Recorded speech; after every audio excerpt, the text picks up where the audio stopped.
that. But beautiful. Thank you all. Welcome back to two of you. Welcome to two other folks. I'm Jared. You all know that, but always just like to say that out loud. And so for our campaigns, it is Pathfinder 2e. I'm okay with making a lot of things work. And that's just how it is. Don't feel at all restricted. The worst thing I can tell you is that maybe not right now. That kind of stuff. But beyond that, 3 hours killing characters. God, yeah, I'm just going all over the place. But yeah, so we have 2 characters now. So yeah, let's go into the actual, I guess, recap part also just to let Kyle and Jimmy know where we've been. So yeah, so the group decided to do a little downtime and visit the city of Zobek. Actually get some taste of civilization and the conference that it offers. In Zobek, you all participate in a variety of different trainings, while being housed at the Broken Seal Tavern by Narissa Larengorn, a friend of your expedition leader, Sir Duma Varain. From there, you guys made connections, contacts, and kind of got a little bit of feeling of how the city's going. There was an undercurrent of fear because people have been disappearing. Children, women, adults, no sign whatsoever, and it generally was happening in the neighborhoods around the Kobold slum. And so there were these undercurrents of racial tensions going on between, sorry, not kobolds, but the kobold ghetto, between the kobolds and the rest of the populace of the city. Finally, you guys were reached out to by your friend Skirtal, who is a cook at the Rampant Roach. When you guys went to meet up with him, he told you about how his nephew Burke has been accused of kidnapping Rosalind, the daughter of a local blacksmith. And while the guard didn't think it was actually him, the fact that no one had seen him in a while and he's been missing for a couple days puts him in a level of suspicion still, and they still want to talk to him. Skirtal, and by extension the Kobold Kings, to Jimmy and Kyle, the Kobold Ghetto is ruled by a variety of Kobold Kings and Queens. No one understands the structure. It kind of fluctuates a lot. But one of these kings is hoping that you guys can find Burke and then bring him to them first, just so this can be handled a little more delicately, and also to ensure that Burke is not just strung up in the town square, because that happened the week before. The group was led by Blue Eyes, a kobold, a local kobold and wagon guy and guide, and were brought to where his route is, because Burke is a rat catcher, a rat catcher for their cooking. From there, you guys descended down deep into the sewers and the cartways. The cartways are these old mining shafts and shafts that have been mostly defunct and cut off, except for mostly the underworld folks use that, leading to an altercation with ghouls. While no one died, thankfully, but the ghoul escaped. You guys are able to follow him deeper into a secret temple underneath.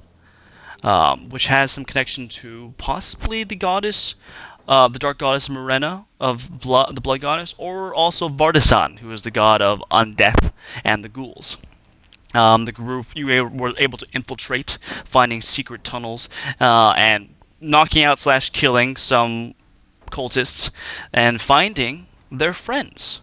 Finding Burke, and also finding Rosalind, in addition to one of the party's friends' siblings, brothers. And that is where we're kind of starting off from.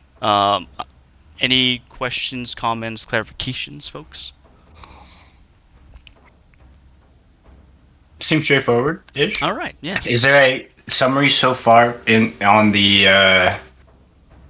that I can check back at occasionally if I need it?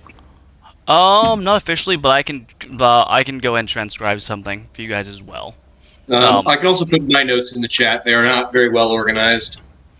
But there's that. Yeah. Okay. And just big warning for everyone: I have not played Pathfinder ever, and D&D only like a couple times. Which is fine. When I inevitably, yeah. This is alright. This is fine. Just act like a person. Like, what would I do in this situation? Is the best advice I can always give everybody. But let me bring up my intro. Alright, but this is where we start now officially. We're gonna start with Kyle and Jimmy's characters. Starting off with I'm gonna have to use his name, Jaromir Slutsky. Hello, Baker. Did you know that Slutsky is a slightly Eastern European fantasy name? Oh, he's muted. That's fine. I can imagine his confusion, though. Alright, so Jaromir and Declan. The world for you is spinning. A mirage, shifting back and forth. Sounds elongate and distort. Your vision darkens and then brightens as you kind of try to pick out certain details. Torches. Someone is holding you up. You're being dragged. The walls and the floor beneath you are slimy and grime covered.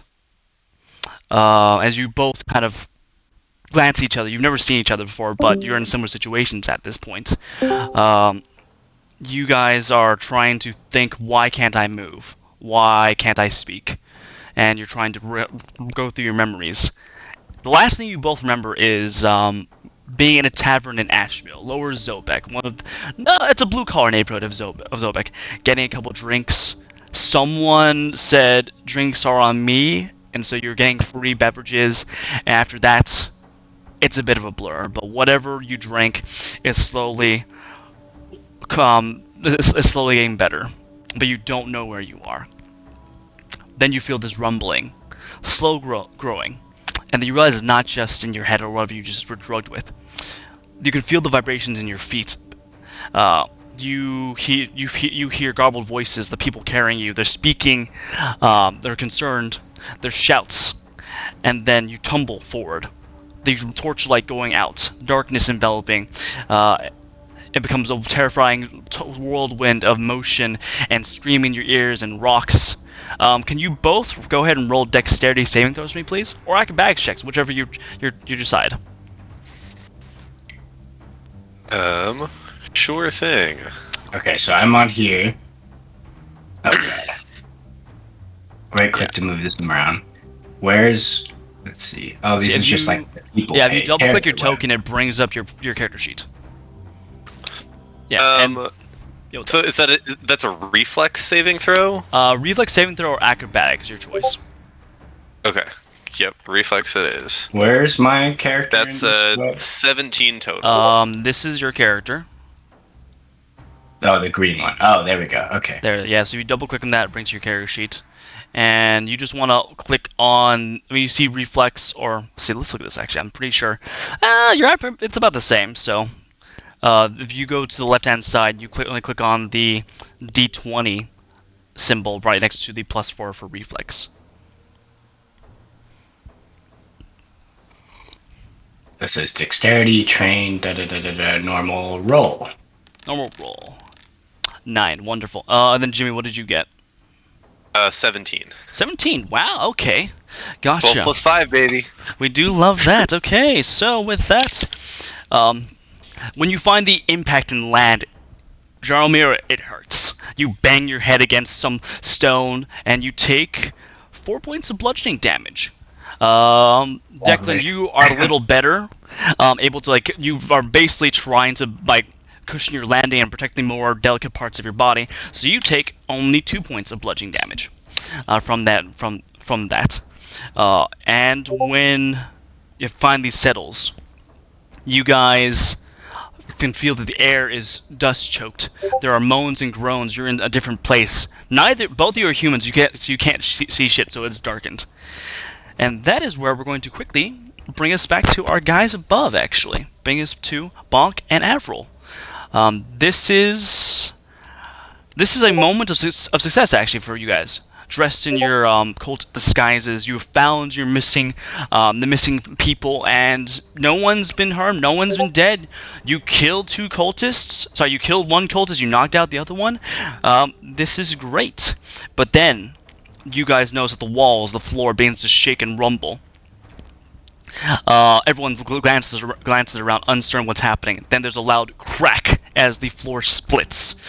You watch as the back half of the floor dips down, and you watch as Jasa, Wisteria, Roslyn begin to slide down and tumble back downwards. As you guys begin to shift towards the doorway, you watch as the floor completely breaks away, and you guys Jared? are now. What's up? If I might just interject, how far away are they? They so the room, if I recall, from that 10, we're gonna say it's like 15 feet at this point. So, obviously this is a cutscene, but can I try grabbing one of them with my grapnel?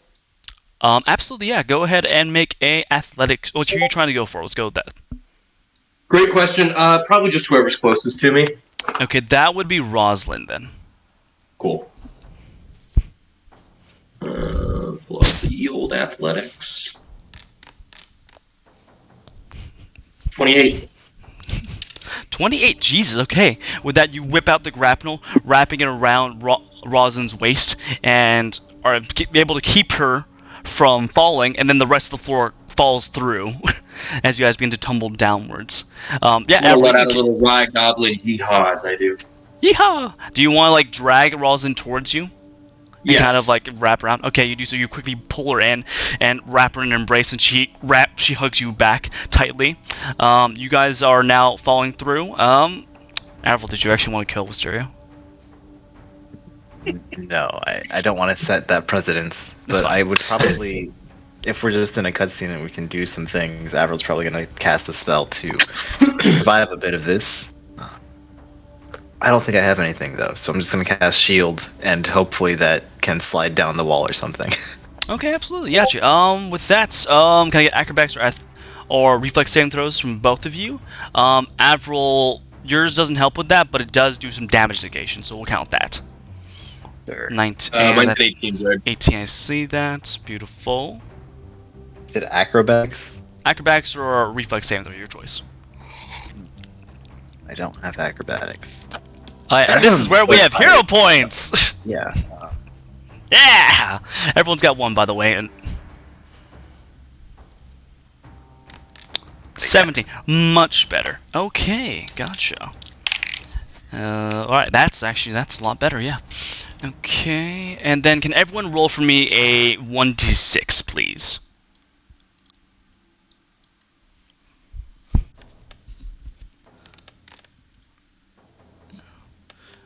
Okay, 1, Kyle got 3, beans. Okay, and then Jimmy. I'm just realizing I have catfall as a feat. Don't know if that plays into what we're rolling for here, but I'm gonna put it in the chat for you. Yes, it does. Okay, shit. All right then. If that's the case, okay. And then Jimmy, what did you end up rolling? 4. 4. Okay. And then, so we got 1. And then bonk. And then that puts you here. And then we're gonna put you here.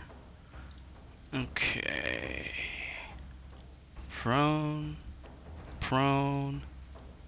Prone. Prone. Okay. Alright, if that's the case, on bonk you do take a lot less damage then. You are only taking 2 points damage then, with catfall in the mix. And let me bring you guys here.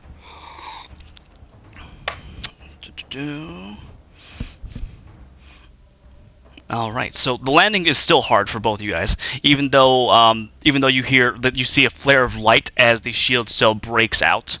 Actually, Avril's not gonna take any damage at all, since I rolled, he was 4 damage, shield's 5. So Avril's fucking standing if Avril wants to do that, yeah. There's that, but the air is dark and dust choked, and there's no light at all. Bonk can see. I should be able to see. I cannot currently see. Well, that's weird. That's bizarre. Do I have like low light goggles or something? Sadly you do not. What is up with this detection? Let me change this. Yeah? I think I can see a little crack of light here and here. There it is. There. Anything better? Brilliant. Okay. Yeah, perfect. Gotcha. Yeah, Bonk, you are able to see stuff, you notice first that there are quite more people that fell down there here than what you imagined. You see cultists wearing the same reddish robes from before, lying on the ground in similar states. You see that Rosin over here. Oh yeah, Rosin's with you. What am I talking about? Alright, so Rosin's actually in a lot better state. Rosin has hit her head a little bit, but she is not too bad. You notice that Wisteria has been crushed by some rubble. And you can only see the legs from where it is, and the blood kind of leaking downwards from there. Pour one out for Wisteria. Yeah. And in addition to all this, you also in addition to all this, you also see these two other folks over here. Kyle and Declan and Jaromir. Do you guys want to describe yourselves for everybody?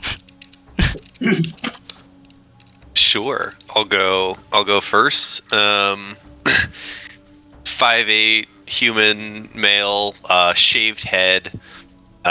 So like totally bald. I'm not sure how much color you can see in the dark, but just like iron gray, like type robes, almost like ivory a little bit there as well, with a stole as well that's like a red kind of draped over the sides, and then with a little stylus tattoo on the inner left forearm, and with tattoos ringing around the eyes as well. Beautiful. All right, then I'm there.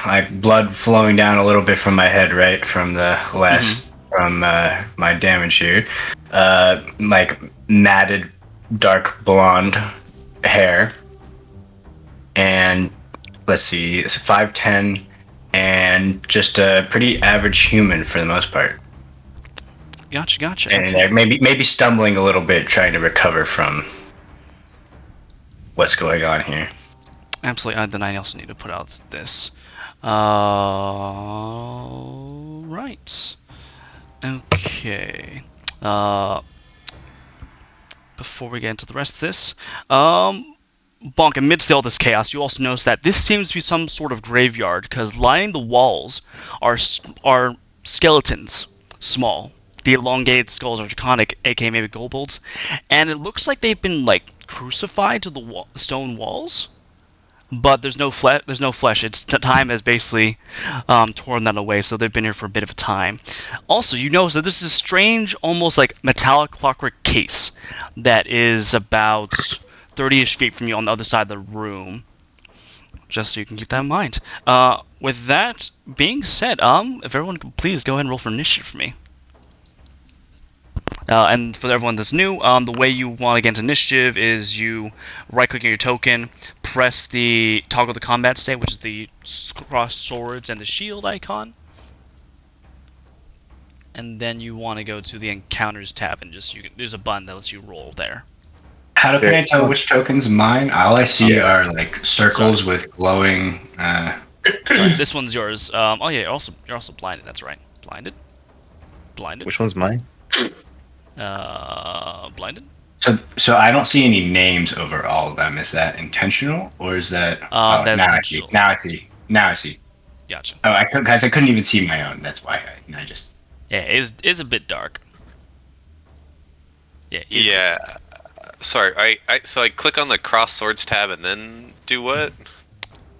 Then it should bring you into the combat state, which is just you go to the encounters tab, which is up at the right hand corner, and then there should be a button allowing you to do your actual roll your initiative there. Roll initiative. Yes. You know, we're gonna turn the light up a little bit, just a little bit. Yeah, let's do Yeah, that. Don't see that button. You can't interact with any of these circles. Let's say, Jared, I rolled it from my character sheet. It worked fine. I don't know if that'd be easier. It might be. Yeah, I can do that. I just don't see my character on the like initiative order thing there, and I didn't see a button for it. But I can do. Gotcha. Let's see. Let me just. Yeah, if you go to the character sheet, just press the initiative button. Okay. So, yeah, on the character sheet, initiative is halfway down that left-hand side column. I don't know if you see it, Jimmy. Cool. Gotcha. And what do you mean with I can't interact with any of the circles, Brian? No, like everyone else, I just didn't even see my thing, so I got it. We're good. Gotcha. Understood. All right, yeah, that starts us off with Bonk. Bonk, you're on the ground prone, dusted off a little bit. You do know these other people are around, are slowly getting their bearings. But they do. What would you like to do? Let's go with that.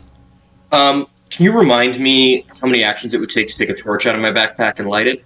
It would take 2 to do so. Cool. Alrighty. Just looking at, I can see 2 cultists around me.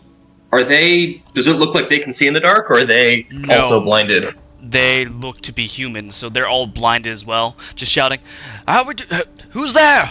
How are we doing?" They're just trying to get their bearings into this point. All right. I'm gonna make. First off, I'm gonna make eye contact with our boy down here, Mr. Kobold. What's his name? I have it written down. Burke. Is Burke chained or is he free? Burke is free. He took some damage, but he's not knocked down or anything. Cool. I'm gonna just shout at Burke and be like, "Help those 2 humans near you," and then I'm gonna go and shove this guy right in front of me. Understood. Gotcha. All right. You're trying to shove him away because he's already prone on the ground. I want to trip him. Oh, he's already prone? Yeah, he's already prone. You're also prone, by the way, as well. Oh, well, I'll use 1 action to stand up. Beautiful. And then I will use an action to grapple him. Absolutely. Yeah. Go ahead and make that athletics check. You're trying to meet or beat DC 14. Cool. Athletics.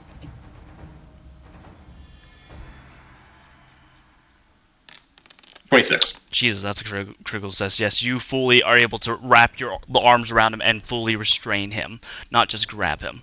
Just. Hell yeah! And now I have panache. Yeah, panache.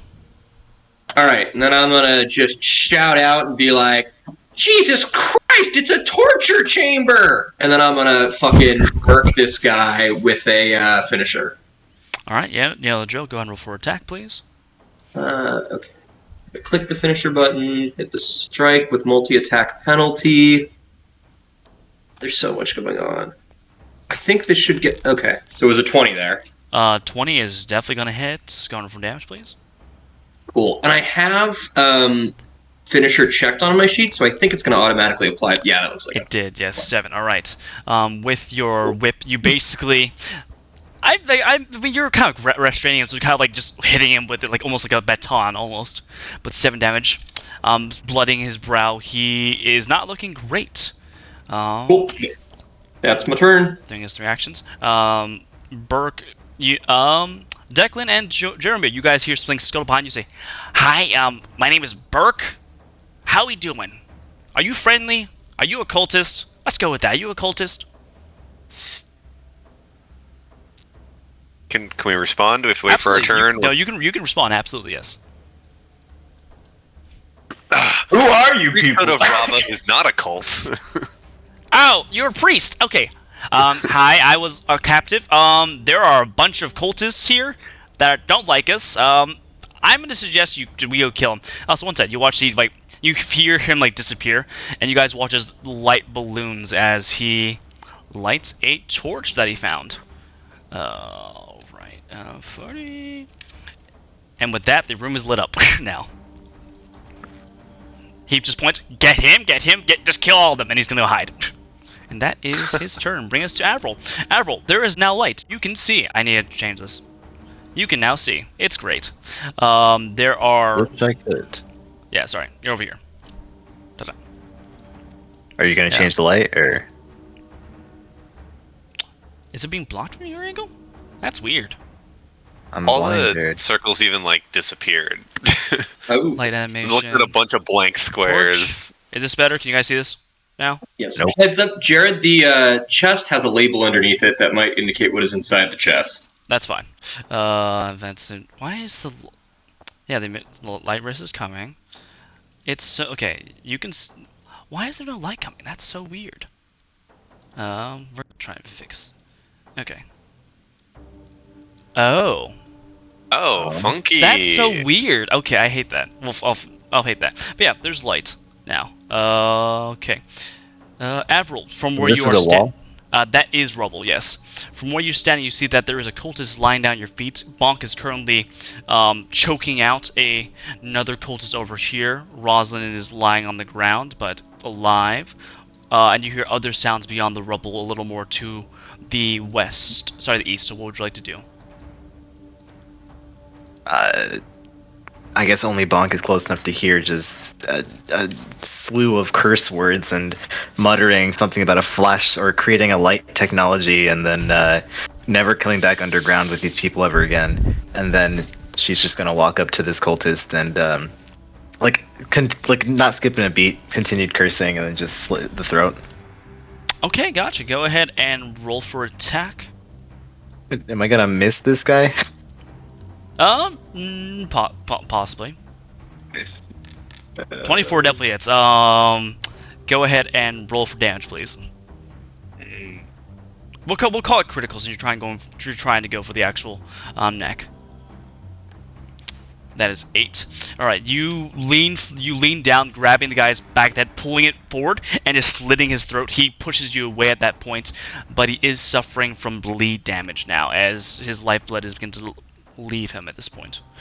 Good. And I have an action left. Is that correct? That is correct. Yes. Or do I have 2? Because I didn't even move. Yeah, you still have 2. Did you stand up first? Avril didn't take any damage, so Avril landed completely fine. Must be nice. I know, right? I guess seeing this guy is still basically barely conscious, and I was able to do that easily. Shocked that he's not dead. Really quickly, what's on him? Anything useful or dangerous? You see that he's got a dagger.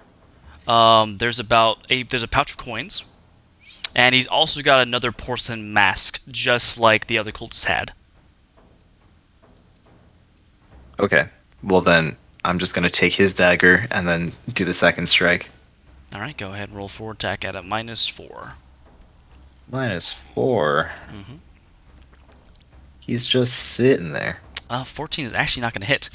You kneel down and try to slide the blade into him, but he kind of waves around at you, and you're like, he's going to probably die soon, so you kind of step off. Okay. Well, I have one more action, so I'm just going to walk around the corner. We have 25 feet of movement. That is correct, yes. 5, 10, 15, 20, 25. I guess I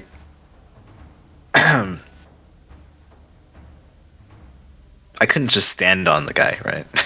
You could stand on him. Probably not my greatest idea. I'll come here and reevaluate the situation. It's a pillar. I can't see shit. All right, that's it. Gotcha. From there, now that you didn't notice, you see that Blue Eyes is unconscious, eyes closed, a nasty head wound, and he's lying over here. Just the future thing. And that is, Blue Eyes' turn. Bring us to this cultist over here, who's going to stand up. Turn around. Jaromir, now that your mind has slowly become a little unclouded, you recognize this cultist as the guy that had given you your drink. That bastard. But at this point, he's gonna look around, look at the ceiling, be a little confused, see Bonk over there, and he's ready to he's gonna rush over to help his friend, drawing his dagger for his second action and attack Bonk with his third. That is going to be a 16, which is not good enough. Bonk, you headbutt him in the chest, making him fly backwards a bit. So his attack is failure. Bring us to Declan. Declan, this is a whirlwind of confusion. You were having a good drink, then you think you got kidnapped, and now you see a fight has broken out, and there are a bunch of other strangers that you don't know. They don't look like these cultists, though. They're definitely wearing different garb, but what would you like to do? I need a little time to assess before I make a strike, so I'm going to grab a pebble off the ground and cast light on it. Gotcha. Beautiful. All right, more light emanates from around you. Yes. And then I'm going to get up from being prone. Gotcha. My third Right. That's it. All right, that is Declan bringing us to the cultist that's being choked out by Bonk. This guy is scrabbling at your face, trying to get a breath.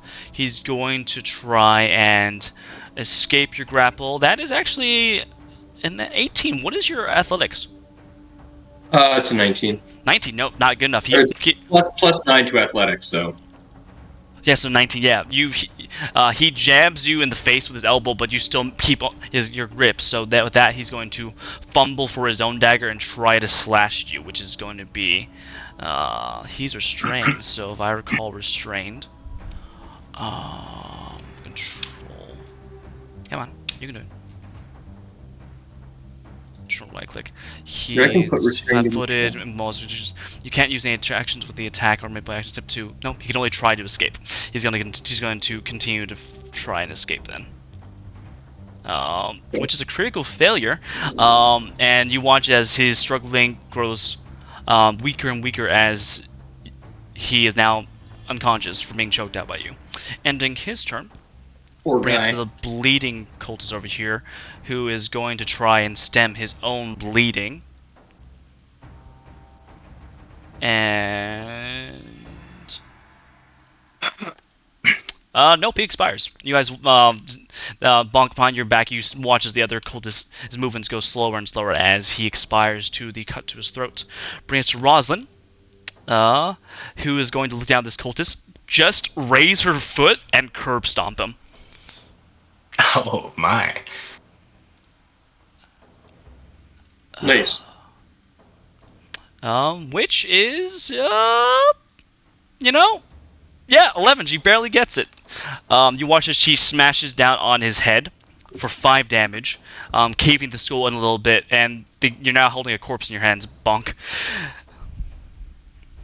And she's just growling, "You fuckers, kidnapping me!" And then she's gonna go ahead and punch this other guy over here. That was trying to attack Bonk. Wow, she's doing great actually. I rolled an 18. You watch she punches this other cultist in the face for 4 damage, and he falls to the ground and is now dead as well. Holy shit! And she's Double gonna pick up a dagger and arm herself, and that brings us to the other cultist over here, who sees this and just kind of puts his hands up, lies on the ground, and says, "So I don't want to die. I'm sorry for everything that just happened," and just continues to lie on the ground, hands in the air, face in the stone. And that brings us to Jaromir, who just witnessed a young woman kill 2 people. Actually, I think combat's over, unless anyone wants to continue. I am. 1, 2. Yeah, but that's combat. All right, combat's over. Good job. Hey, does anyone here know how to use medical tools? Yeah, what's I up? do not. Okay, can you help revive our friends here? I don't know if you're familiar with kobold anatomy. It's a little bit smaller, more compact than human anatomy. Here's a question. Well, how many of these are actually your friends, and how many of them are people who kidnapped us? Because I recognize this asshole from the bar. I don't know who the rest of you are. Yeah, I so think it's a good thing you're there's not attacking me. no. So good question. We're still figuring it out ourselves. There's a cult that was sacrificing people and then blaming it on kobolds. So we're cool. I assume you two are cool, although you did say you were a priest of something, and you do kind of have that vibe with the shaved head. But I assume you were kidnapped and not trying to make sacrifices yourself, right?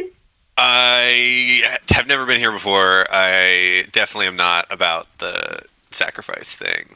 Was indeed. Sorry. I will say that Avril and Bonk, you guys do see that this bald human does have stoles done up in the colors of Rava, and clearly has the gear and spider symbols of the Clockwork Goddess. Quick mechanical question. I'm not familiar with the reviving people stuff. So there's a way to do this without magic, and then if I cast a heal spell on somebody, would that revive them too? Yes. Either way works. Yes. So I have a healer's kit, which you can use to make a medicine check to at least stabilize him, I think. Okay. My I mean, I've got a recollection? healer's kit too. It's just how many of these people are your friends and are actually down? Oh, I'm only worried I'm a about... friend. Burke raised hand. Rosin says, "I'm also a friend. We were kidnapped. So yes. Yes." And then Yeah, no, it's this guy who's unconscious that I need revived. The other dead ones, not my problem. All right, everybody who wants some healing, gather round. All right, Jared. While he's doing that, I'm gonna come over here and just tie this guy up while he chillaxes. Understood. Gotcha. Okay.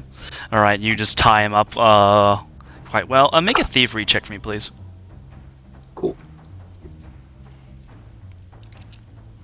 1, 2, 3, 4. Can I do a bovine lore check instead? No. Lasso him. 8. I mean, you still do it well. I don't know if he's a cat or not. I can grapple you in combat, but if it's non-combat, I got nothing. There is that. Admiral, as you go around, you find that there are 3 daggers, because the 4th one is currently in Rosalind's hands. 30 gold, 75 silver, and 4 porcelain masks is what they have. Jaromir, you see that your power suit is over here. It fell in the... Come on, Pinks, you can work. Alright, there. Yeah. Nice little... Wow, the pink does not want to work today. You fuckers. Anyway, yeah, power suit's over there, so you have that back in your inventory. Do you don your power suit, actually? Wait, power suit in the chest? Yeah. Well, let's see. That's my power suit. That's your power suit, yeah. Everyone here has seen Iron Man 2, right? Yes. Yeah, you know when Tony suits up with a briefcase? It's kind of like that. Dope. That's In Jaromir. Jarom's case. So the chest unlocked then doesn't need to be picked? No, it's literally just Jaromir's actual, like, It's mine. I know how to use it. Da da da da da. Alright. So, but I don't trust anyone here. But I walk over and I grab my suit and put the suit on and like try to equip everything I had. Wow, and then I retreat back to this. Put my back to the wall over here. Understood. You guys watch as And Jaromir... watch the rest of the people. Yeah. Yeah. Watch as this human walks over, puts his hand on the strange clockwork chest, kind of opens it up and pulls it towards him. You watch it expand, starting off as a chest plate, and forward expands to encompass the rest of his body in this mechanized suit that ends with finally collapsing to a helmet on his head. You have all your weapons back, your bastard sword, your shield, as you retreat to this corner over here.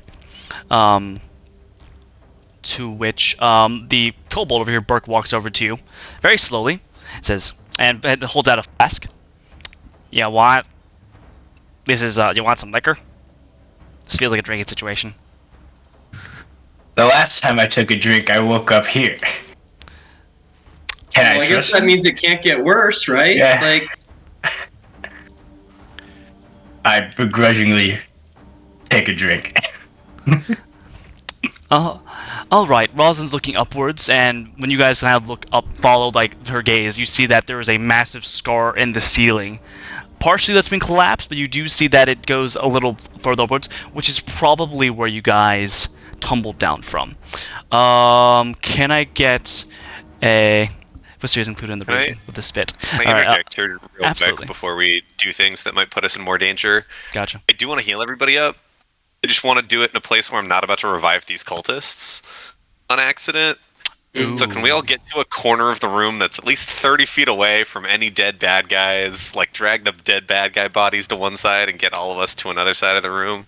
I can help with this. Rosalind walks over and just slits the throats of like all of the cultists on the ground here. I don't think they're coming back from that. So... Great. Then I'll do a 3-action heal. To do a positive energy burst and a 30-foot emanation. Beautiful, gotcha. So that'll do a D10 plus 8 plus 1. That is right, yes. So that's 8 plus 8 plus 1, so 17 healing everybody. God damn. Are you using a spell slot or your actual staff for this? This is the staff. Gotcha. You guys watch as he kind of pulls out this rod and it expands into a staff, slams on the ground, and the wave of goldenish reddish energy washes over you guys, stitching up your wounds and healing you all quite well. 17 healing, Jesus fucking Christ. Gotcha. With that, you guys are as the kobold, Blue Eyes, comes to be as well and looks around. How the fuck did we get here? What the fuck? well, the floor opened up. Right. Okay. Oh. God.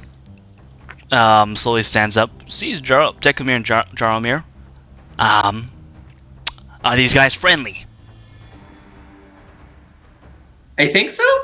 They haven't attacked us yet, and one of them just healed us. You know, I'll take you're that. welcome. Hi, Blue Eyes. Nice to meet you all. And he kind of stops and looks around. You know, this place is kind of creepy as he looks at like part of the wall, which has like a crucified kobold skeleton. Anyone else kind of freaked out by this? This can't Little be new bit. to you. A little bit. Another situational question. You mentioned, I think, that there's a clockwork something or other on one side of a wall somewhere. Oh, I was that was me describing Jaromir's suit. That was like a suit, like when it's a compact form. But is that yeah? Yeah, this place looks fucked up. And then also I'm gonna go ahead and configure ownership of Wisteria's sheet, so you can just you guys can just cherry pick what you want from his actual stuff if you Will want. do. Oh, sorry. Go ahead, Punk. I cut you off. Oh no, you're good. So, buddy, looking at the cultist tied up. What's your deal?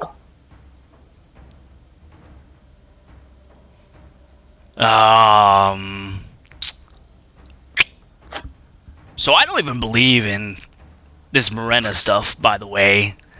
I get paid very well for jobs. It's not personal. I understand that. I see that I've done probably wrong. I apologize for that. I'm sorry to you. Kind of tries to gesture towards Jaromir, but he's kind of bound up, so you can't really do too much of a movement. I'm sorry for putting some stuff in your drink. Yeah.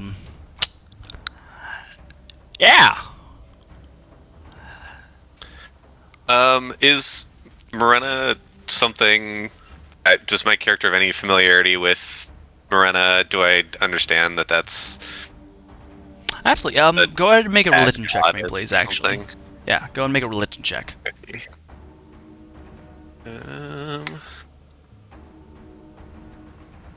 Religion. Yes. 17. 17. Yes. So Morena is one of the dark is a dark god, who traffic in those dark ceremonies, human sacrifice, etc., etc. She is the one religion that is outlawed in Zobek. It's the only one actually. Everything else is completely fine, within reason, obviously. But yeah, she is she's not a good person. She is the patron deity of the vampire kingdom, the duchy of Morgau to the north. And her priests are very nefarious, always known for kidnapping people, sacrificing them, conversions, all that kind of stuff. Okie dokie. Hey, Jared. Yes. I'm going to rip off his tattoo.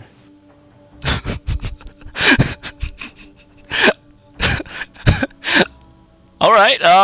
Go ahead and make a medicine check for me, please. Can I make a request while you're disfiguring this captive, this defenseless captive we have? No, this is Wisteria's corpse. We had. Oh! Wisteria's corpse. Oh, no, by all means, defile my friend's corpse. Don't let me stop it. Averil's going to turn to Bonk. Was he really our friend? You know, I'm kind of grieving right now, and I need some space to process my emotions, and I'd rather not declare that in the room with my friend's corpse in it. You can turn around a little bit. It'll be quick.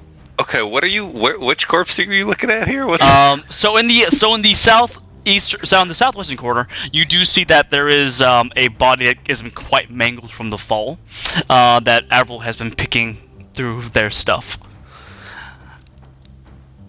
Okay. How do I see their stuff? I think Avril has everything actually, and that's why Avril's backpack is now over encumbered at this point. That works just fine for me. I just like if you're like literally ripping somebody's skin off, I'm gonna feel some type of way about it. It's surgical. I'm cutting around. I'm not ripping. I'm using it's not barbaric. It's an art. Make that medicine that's check not for me, gonna please. work if you just like tape it onto yourself, right? Like, Well, surely there'll be some way not to waste all this expensive magical tattoo goods he demanded that I put onto him. Sure. Trust me, this is the most expensive You know how to do thing I had magical on him. tattoos too? Wait, you So also? Can I roll? Wait, those are can I magic roll a- tattoos? Yeah, can I roll a magic Yeah, check check on this that? out. I'm sorry. On what the are you? tattoo, The tattoo. or like Oh, a knowledge check or something, like to see what he's got. yeah, you can absolutely go ahead and make an Arcana check. Yeah. All right, where do I do that? And Jared, what did you say I have to roll for this procedure? Medicine, yes. Medicine. So you have Jaromir. If you go to your character sheet, you're looking for the tab that has a hand called Proficiencies, and then you just want to click on the word Arcana when you get there.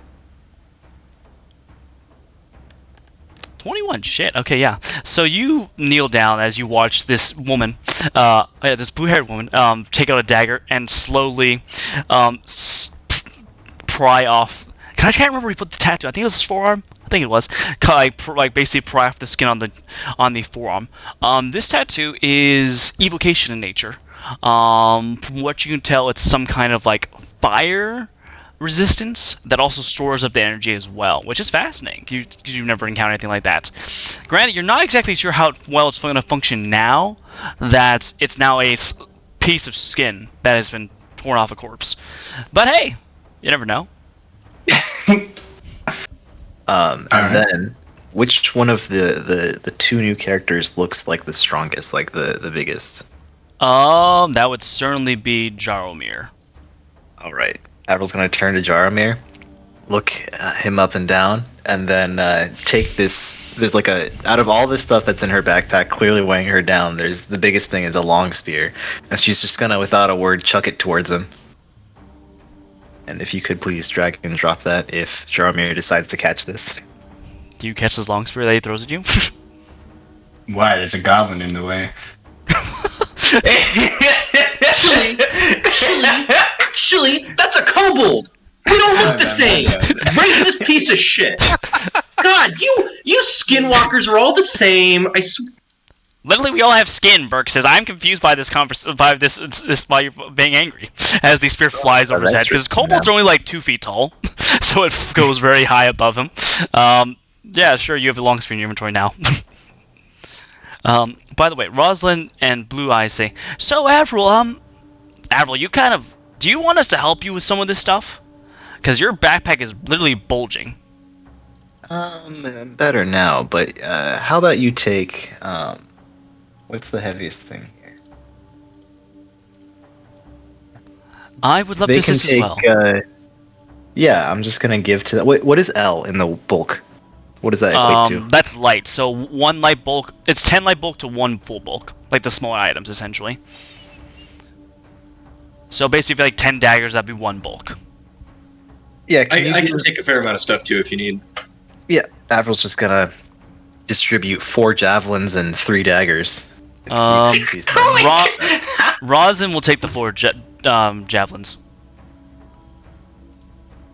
So I'll take those. The daggers. And Avril thinks it would be hilarious to see Bonk kitted with 3 extra daggers, so she's just gonna give Bonk 3 more daggers.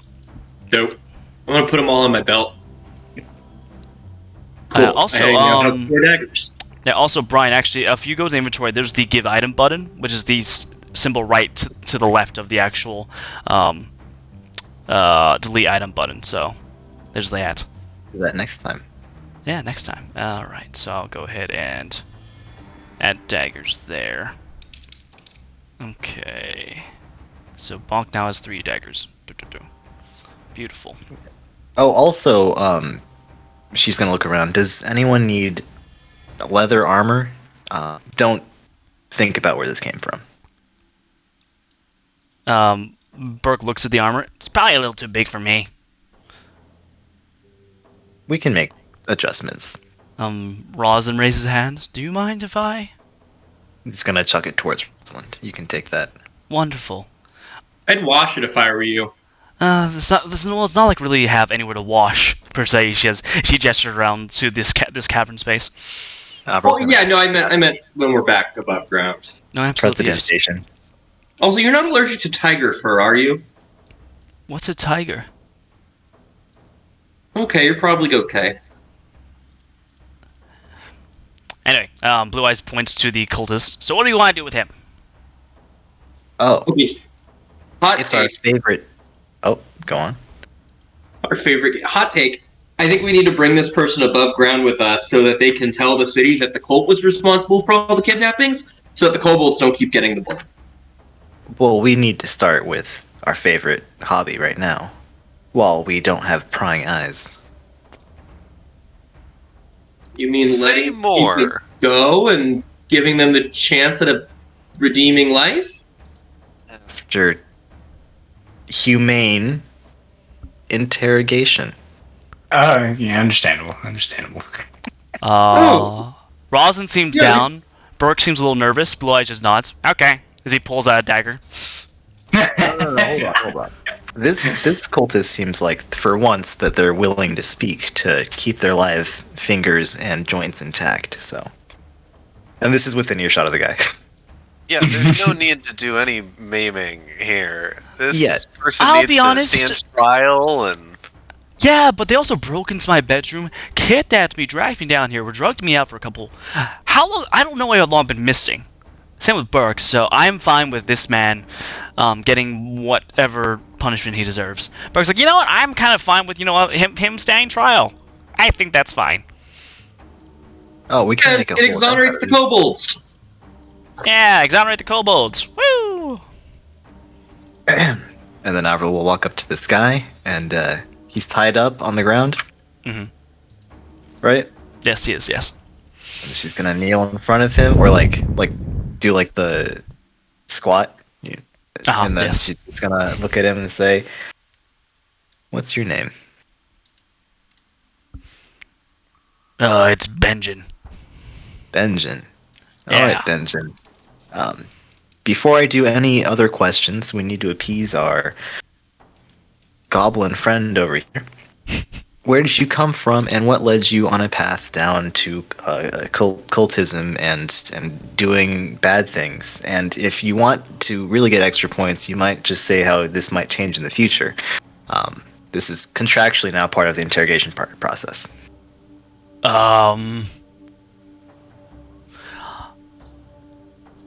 So I grew up in Ashmill. Born and raised Zoe Becker. Woo. Let's go. Worked on the docks. Got offered a gig with the Cloven 9. Good pays well. Then got approached by this pale-looking motherfucker. Says, and toss a bunch of coins. Say, hey, there's a lot more of you want to do some hush-hush work. No questions asked. I thought, sure, let's do that. Quick question. Yes. How much coin did it take for you to sell out completely and kill other people? It was 100 gold. So there's that. You're expensive. I have priorities. You know, if I'm gonna do something wrong, I might as well get paid well for it. Go on, keep going. So yeah, been doing that for a couple months now. And now I realize that's wrong. I haven't killed anyone. I will say that But you've actually.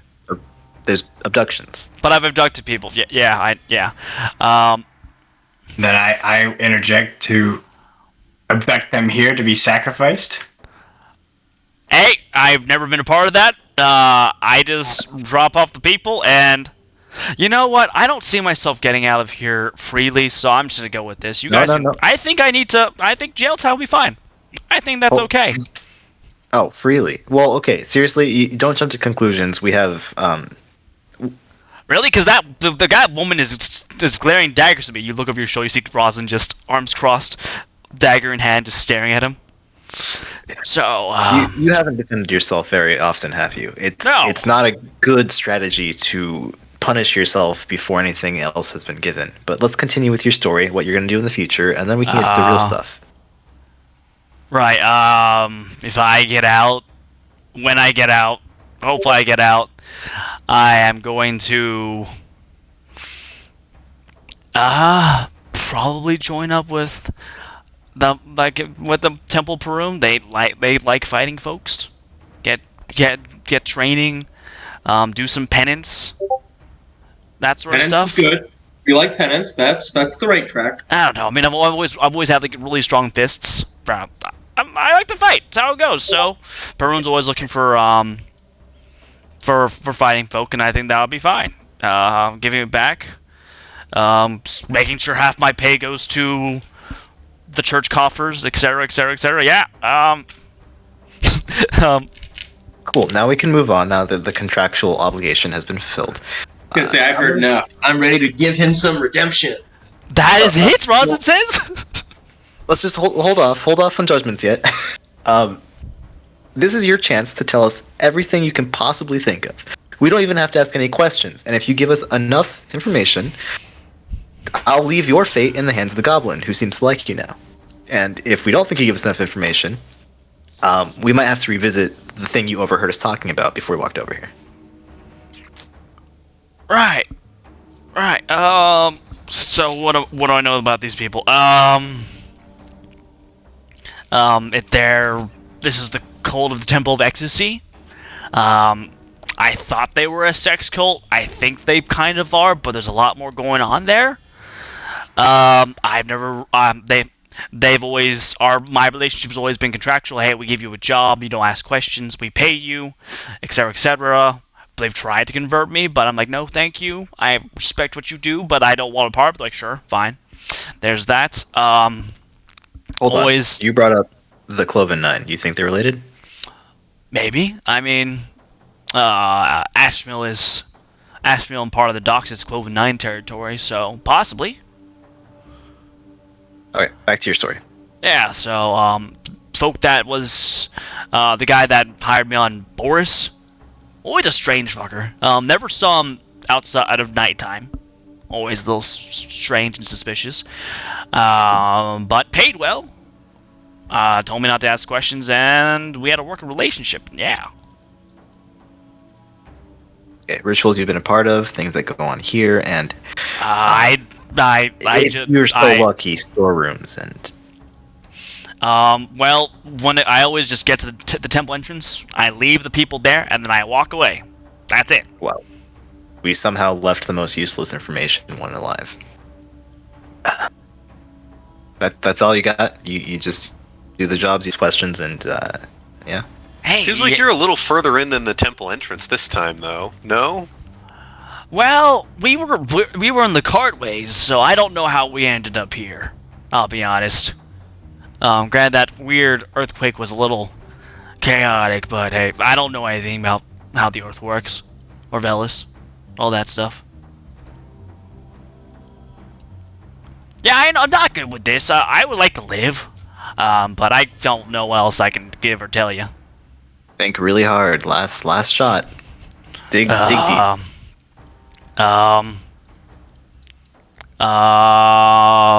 You watch, he's like kind of scanning his brain. Boris was supposed to meet someone at a Broken Seal. I don't know who he was meeting, but he was supposed to meet someone there. Someone part of the staff, I think. It's this, I don't know if you know the Broken Seal. It's a tavern near the docks by the Puffing Bridge. We've heard of it. Yeah, we're familiar. Was Boris meeting someone underneath the Broken Seal? Wink. I don't know. I've never been to the place. Honestly, it's a little too high up on the pecking order of the Cloven 9 for my taste. So there's that. And physical description of Boris? Pale guy. He always wears a cloak, kind of hooded. He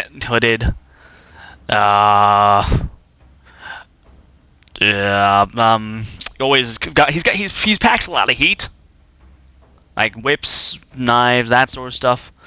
I think poisons. All right, quick and effective. This has been the easiest interrogation yet. Your fate is now in whoever else wants him, and Avril's just gonna stand ready by the tunnel.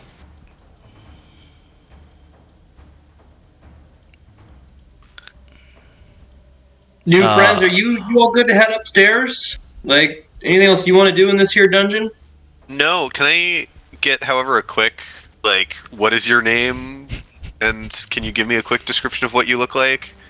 Oh, that's right. Me? Yeah, yeah, you guys. Yeah, people Yeah. I haven't met, of those, like, I'm, the newcomer, so I want to get everybody's names and character elements. That's a good friend. My name is Bonk the Goblin. Please note that is a name and not an instruction. I do not wish to be hit.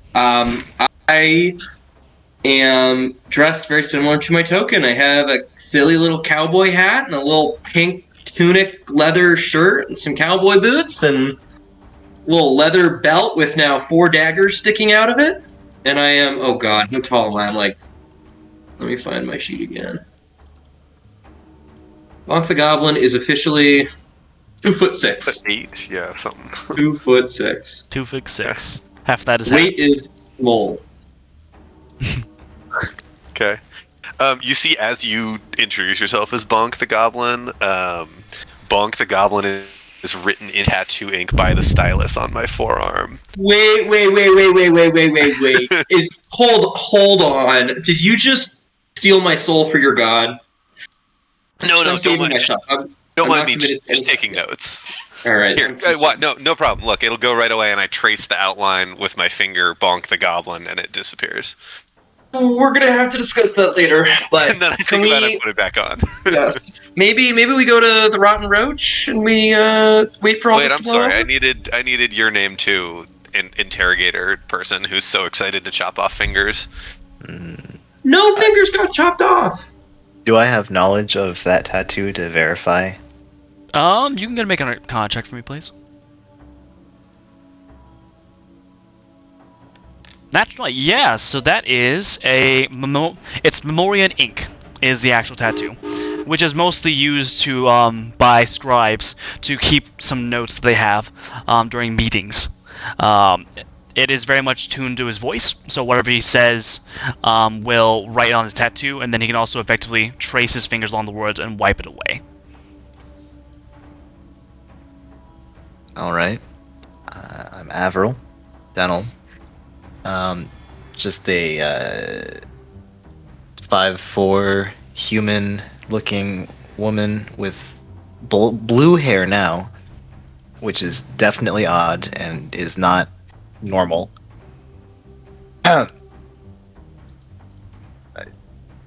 You raised the volume really rapidly. Oh, I'm sorry. All right, we're good. Her backpack is stuffed with corpse goods, and she looks very tired and dirty again. That's about it. All right. Can we go I'm sorry. upstairs? Kyle's character. What's your character's name? Slutsky. So, are we still standing? Yeah, okay. So, I got like the full armor set on right now, so I'm just standing there menacingly.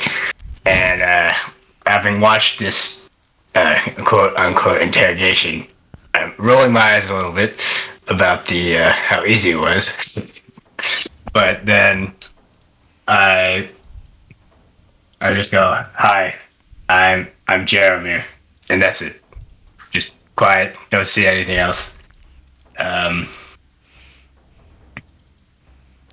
Oh, yeah, I'm ready to head upstairs. You guys have thoughts on how to get there? I have rope. I mean, it's Can we not turn- stairs, but head up. New friend, do you perchance know your way around the tunnels and can you lead us out? Are you talking to Benjamin? Yes, Benjamin. I took notes, except not in blood on my arm. Benjamin looks around and says, "I've never seen this place before." How high is the ceiling, Jared? Or like the next level above us?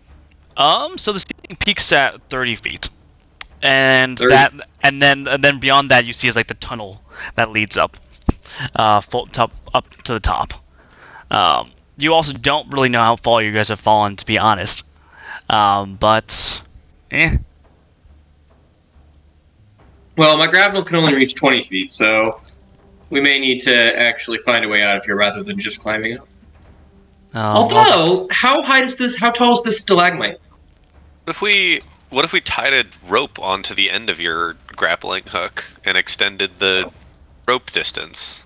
I just don't know if I can fling the grapnel high enough to get it to hook on the second floor if the next floor up is 30 feet above us, you know? But 30 if feet's there's... not that high. Well, my grapnel's only 20 feet long. Then we just tie a rope onto the end of that. Yeah, but I can't throw it more than 20 feet. Why not? Have you ever tried? Jared, how tall is this stalagmite? The stalagmite over here goes to about 10 feet. Oh, baby. Jared, I'm gonna climb a stalagmite. Hold on, Bonk. Well, I'm you can already still- going. I'm gone. We have I'm a up that quicker stalagmite. solution. Grapnel in one hand. You can make an athletics check, please. Remember when I climbed that clock tower and the city guard got mad at me? 15. You Yeah. actually are having a hard time just because it is a bit smooth and worn by, you guess, moisture and such. But it's gonna take it. So your pace is slowed down. But you're gonna get there after like 5 minutes of like carefully climbing up. You guys get to watch a sweaty little goblin boy huffing and puffing, like that scene in Mulan where they try to climb the post. Be a man. Dope, but do I make it? Yes, you do. Yes. Alright, can I try and fling the grapnel onto the next level? Absolutely. Go ahead. This would be DC 15. Is what you're trying. What kind of... What do you want me to roll for that? You could just roll your combat grapnel attack. Cool. Ooh, 23. Easy. Whip it around, keeping your balance, and chuck it up with there, and it latches onto the edge there, and you kind of yank it a couple times to make sure it is sturdy. Alrighty, now if you want to toss me your rope, I'll tie it to the bottom of my grapnel, and then we'll be good to go. Great, here you go. Cool. Okay, beautiful. With that, and Bonk able to tie the rope there. Are you trying to keep it like tied to the stalagmite here, or are you gonna let it just droop down to the ground floor? I was gonna just let it droop down for people to try and pull themselves up as best as they can. All right, yeah, and the rope is there and secured. Blue Eyes looks at you, Avril. So you're still pretty like, you got a lot of gear on you, Chief. Do you want us? I could take more stuff. Yeah, I suppose I could keep handing stuff off. Here, take this. Take this repair kit. It's gonna drop a whole repair kit. Clang. All right, a repair kit. Watch as it puts in his bag. All right. And why don't you also take? I don't need. Okay, what the hell's Leechwort? Leechwort is that like that kind of like white mushroom fungi you guys found that you can shove it down someone's throat and stabilize them. 10 of them weighs 1 bulk. Yes. Oh. Do you want to just give me more stuff? Like, I got space to carry things. Yeah, why don't you take 5 of these Leechworts? They stabilize, I think. Do it. Yeah, I have Leechwort. We're good. I'll hand you 5 Cool. with this fancy system. I can only pass it off to Jasa and Bonk, though. It's a heads up. That's weird. Huh. What do you mean? This is confirmed, damn it. Did you get it?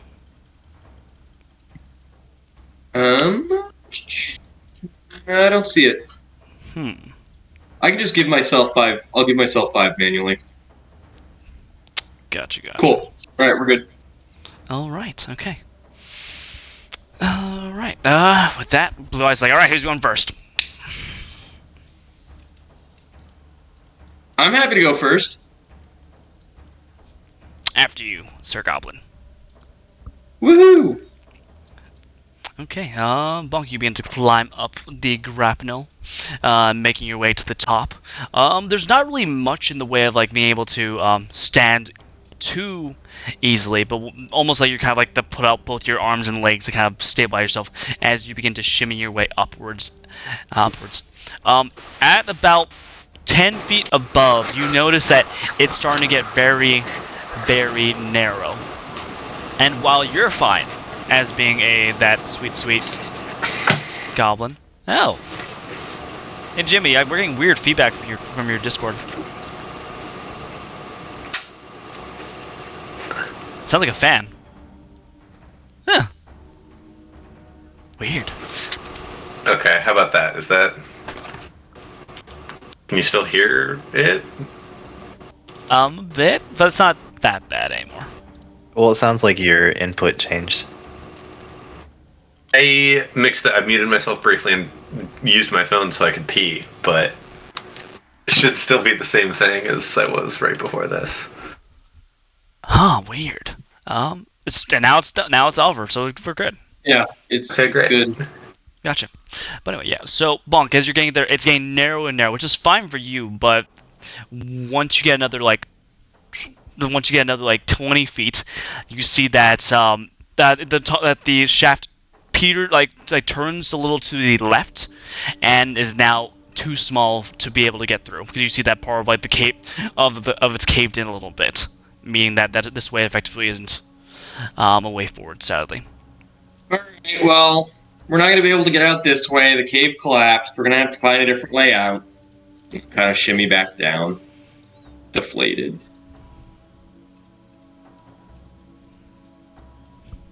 Do we want to just pick a door/tunnel and follow it till we find our way out? Yeah, how many ways out of this particular cavern area are there? Yeah, so there are two. There's one to the north east, one to the southish east, and also let's see, with the highest perception here, Declan, you also notice that there's a bit of a crack in the crevice over here. That stone, revealing a smaller room beyond it. Okay, is that crack have enough size for normal-sized, medium-sized folks to go through, or is that only going to be little You can people? kind of squeeze in if you want to try. Okay. Bunk, do you want to maybe take a peek in this side room? What appears Yep. to be a side room over here? Yep, And then maybe can we'll do. just go one or the other of kind of the north or south ways on the east side. Can do. All right, Bonk, go ahead and make an acrobatics check for me, please. Squeeze. Cool. Because I'm a squishy goblin, should I give myself a bonus to that? Oh yeah, that's right. It's like what, a +1? +2. So- Yeah, go ahead and make a Oh, +2. yeah, I was gonna say it's not technically for fitting into small places, but Oh, it's the tumble through. That's just fine. I think this works. all good. So that is so that's a 17 then. Yeah, you're able to squeeze on through. A bit of the stone does crack and crumble, but you're able to get through easily enough. You see that there is a skeletal kobold in this room wearing a rusted chain shirt. You see that the little clawed hand is wrapped around a dagger, in addition to a whip hilt, you think, but there's no like whip to the actual whip hilt. As you were looking around the space, you notice that on the wall to the east is words scratched in Draconic, which you don't understand at all. But beyond this, you see that this room doesn't seem to go anywhere else beyond what you see. Huh. Okay. Dead end, but there's a dead kobold here who looks kind of like me. In the sense that he has a whip. And he's a small little guy. Does anyone here speak Draconic? Blue Eyes, you speak Draconic, right? Yeah. Well, if you want to come read this while we explore the other caverns, I'm interested to hear what his, dying words were. Sure, And then, sure, Jared, sure. does his whip hilt look fancy, or does it look like a normal whip hilt? It's a little fancier. It's made of some strange, like, metal material, actually. Okay. Well, I am going to lay down the corpse so it is resting instead of standing upright, and I'm going to take a look at the whip. Gotcha, right. As you grab the whip, you watch as the grip shifts in your hand, and you watch as a whip extends outwards, liquid and metallic. Oh, what? That's sick. Some cyberpunk shit. That's dope. I'm going to keep that with me. I'm going to put that on my belt. Gotcha. All right, we're gonna put the unusual whip into your inventory. Gotcha. Nice. All right. Blue Eyes is gonna go ahead and shift into this room to help out. What is everyone else doing in this time then? I was waiting for that report back. Oh, gotcha. All Yeah, right. it's empty. I wish, Sounds good. but Gotcha. Yeah. Blue Eyes shifts forward and squeezes into the space with you, and then reads the words. Oh, okay.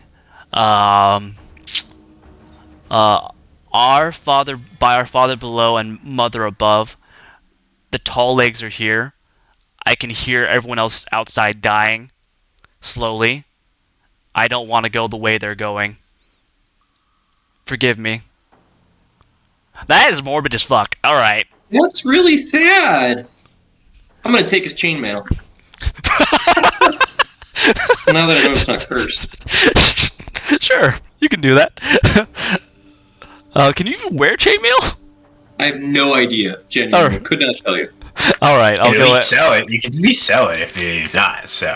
That's your definitely. chainmail is medium. Yeah, it's medium. I don't know if you can wear medium armor, but it's in your inventory now. Cool. It's in your inventory Alrighty. now. Well, pick one of those other two hallways and let's get a skedaddling. How about north? Great, let's do it. Beautiful. Rosin raised his hand. Do we all want to go, or do some of us want to stay here and just watch him? Points to Benjen. Oh, I was just gonna bring him with us. Yeah. Just tie his hands and let his legs walk. Gotcha. All right. What is the marching order then? I will be second. All right, Bong second. I'll go in the middle since I'm carrying the lighted pebble. Gotcha. All right. Fourth. So then Blue Eyes is fine with taking points in this case. Burke and Rosin are gonna take like the rear and kind of watch Benjen then. Maybe I should stay in the rear with them, because I do not want Rosalind getting parted away and then us blamed for her death. Sure. Jaromir, where do you want to be in this lineup?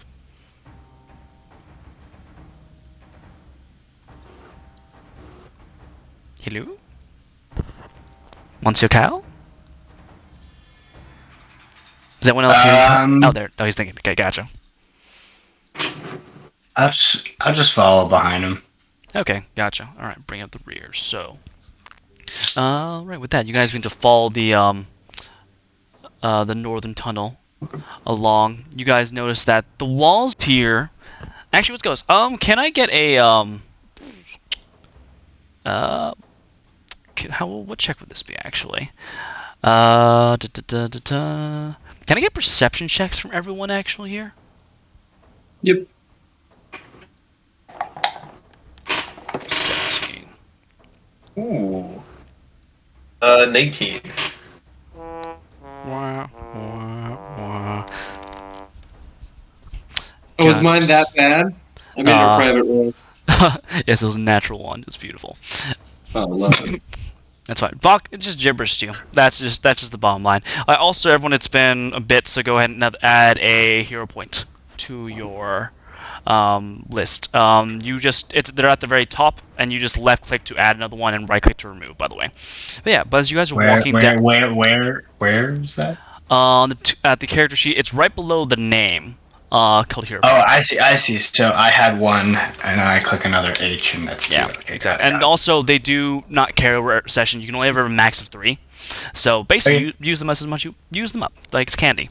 But as you guys are walking down this corridor, Avril and Jaromir, you guys notice that the walls here, they had like murals carved into them, but they look to have been defaced in multiple portions. What you see instead, because time as moisture has weathered some of these, is a very familiar crest. A shield crest with a raven and a moon lily, which you guys recognize as the symbol of House Strauss, the family that ruled over Zobek before they were overthrown 90 years ago, which is a little interesting and peculiar. But when you guys are moving your way down the tunnel, it's getting increasingly more narrow at this point. But Blue Eyes actually holds up a fist and says, "Everyone stop!" There's some weird like pile of blood bones. He says. He kind of leans in the room a little to the north. He says, "I don't know what to think about that." You say blood bones. Well, I say that they're red. They're very red, just lying in a pile. Also, there's some magical circles on the ground as well. Another magic? Well, Hey, roll like Arcana check. Absolutely yes. Oh, I need that. figure out how to do these on command. Here we go. Go. 14, gotcha. Jarmo like shifts to the front of the pack, leaning over Blue Eyes, very Scooby-Doo-like. And yeah, you see that there are 4 circles, arcane, written in draconic runes carved in the floor. One of them is defaced, broken in multiple places. And from there you kind of shift your gaze towards the northern wall, and there is this pile of red bloody bones, as Blue Eyes described it. And on the wall is actually a mural of 4 kobold figures, 2 holding up their hands on either at the very ends. There are 2 kobolds holding their hands, and the ones in the center are lying prostrate on the ground. And you're based off your knowledge, you think this is some kind of like lock mechanism keyed to the actual circles. Also, that pile of bones is shifting very slowly, as if it's trying to like recombine and connect itself. Okay, I tell everyone of my findings. So, this doesn't look hot. I'm worried about what this circle will do. Can I destroy this? The circles? Yeah, you can definitely destroy them. Looking at the one that you see that is broken, you could probably just like a simple blow could shattering the actual integrity would make sure it's inert. I try to destroy it. Yeah. Okay. Go. You have a choice of either doing. Let's see. Your con is 14, so go ahead and make an attack roll for me, please. Okay. And that is. You would go to the actions tab, which is the second from the left, and you just click on the strike +6 button. For on my character. On my character. Sheet. Yeah. Okay. I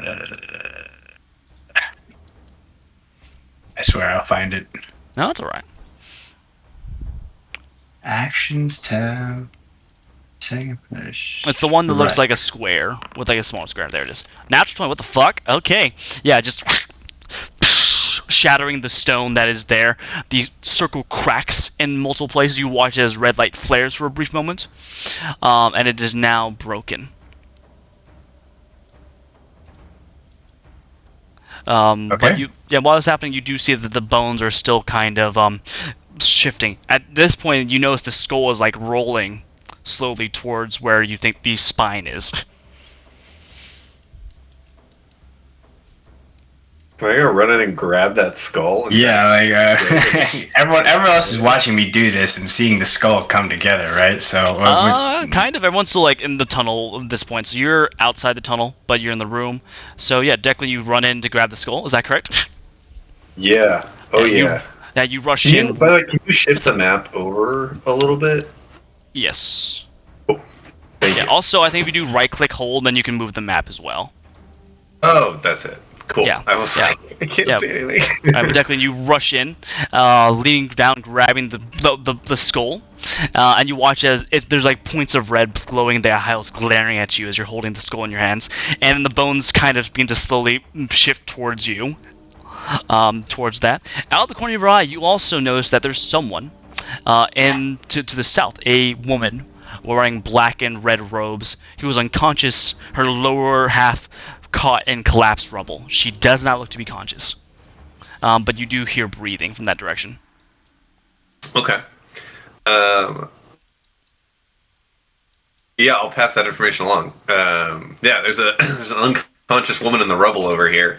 Is her clothing similar to the cultists we saw earlier? It is, yes. Mm-hmm.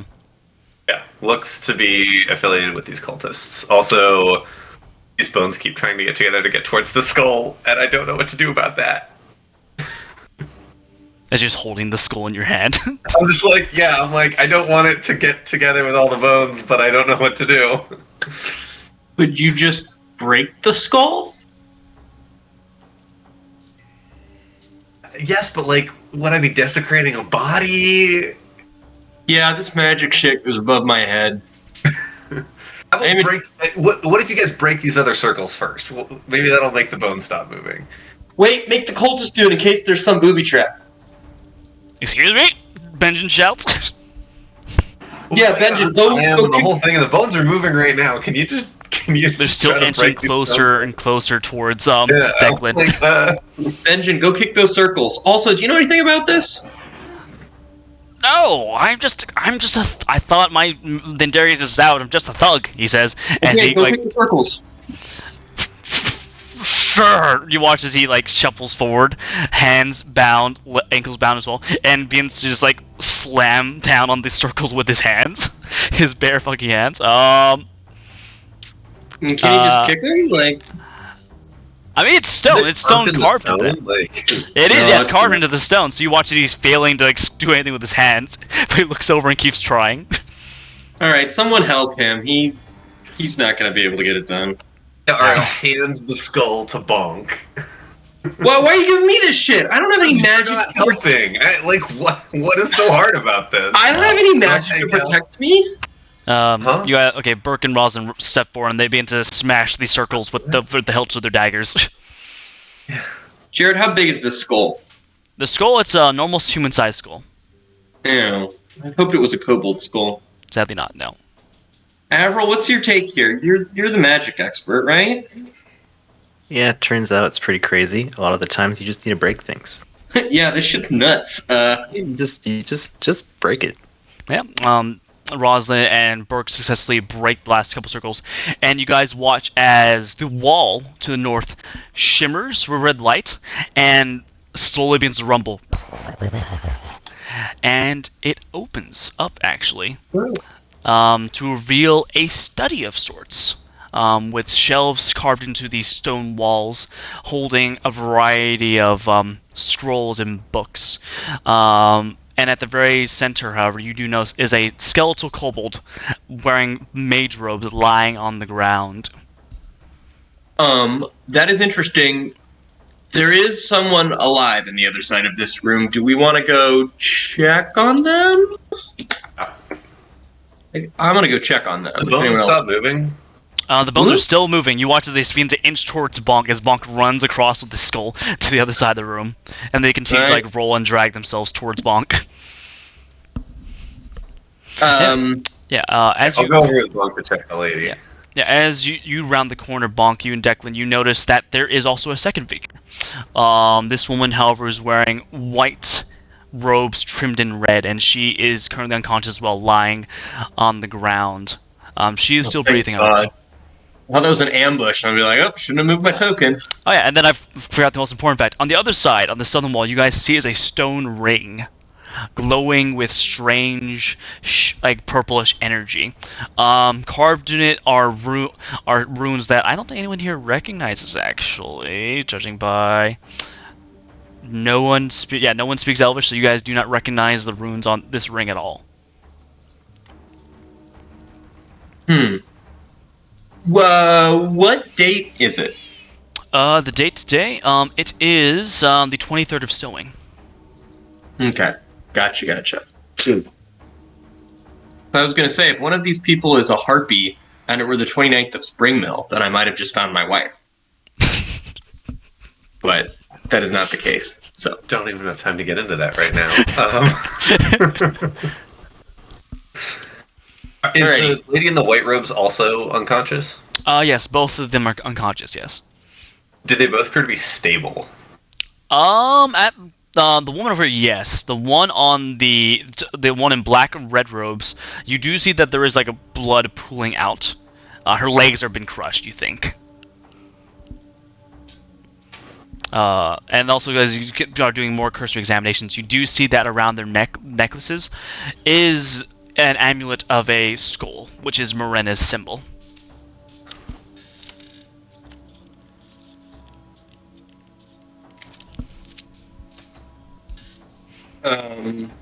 Well, I'm happy to. Let me just see if I have something to tie them up with while. Let me see. I got my grapnel, which I can use to restrain one of them while they're unconscious. Do you have a preference on which one I tie up? I'm gonna. Yeah, I don't know. I guess try to stop the bleed. Let's do the lady on the right. Let's do the one in the black. Cool.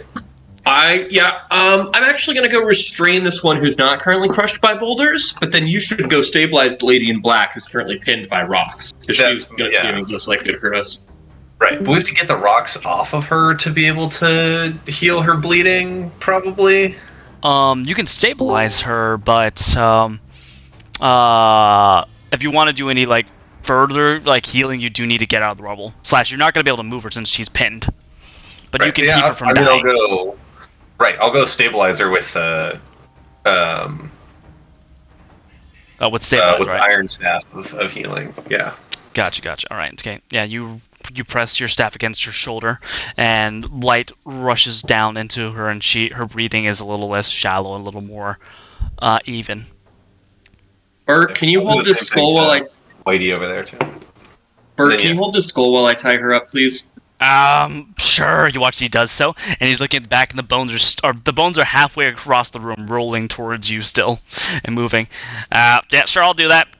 What are we gonna do with the bones? Do bones have any more discernible form? Like, have they made like a shuffling body, or are they just individually rolling, waiting to get the head? They're individually rolling around. It's kind of freaky to see like the rib cage like rolling slowly and dragging towards. They haven't formed a coherent mass yet. They're just moving in the direction of the skull still.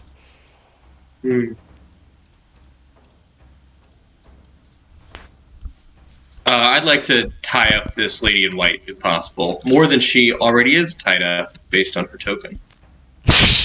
Sure. Yes. Okay. As you pull out more rope and bind her with that.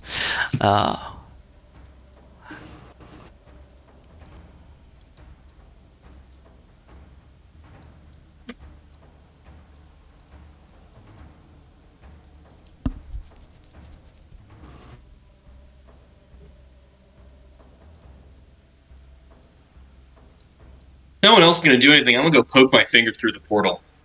Or through the stone ring. Can I do an Arcana check on the portal? Yeah, you can certainly do that, Jaromir. Okay. Yeah, go ahead. Bonk, you put your hand through the ring. Nothing happens. Jaromir, go ahead and make an Arcana check for me, please.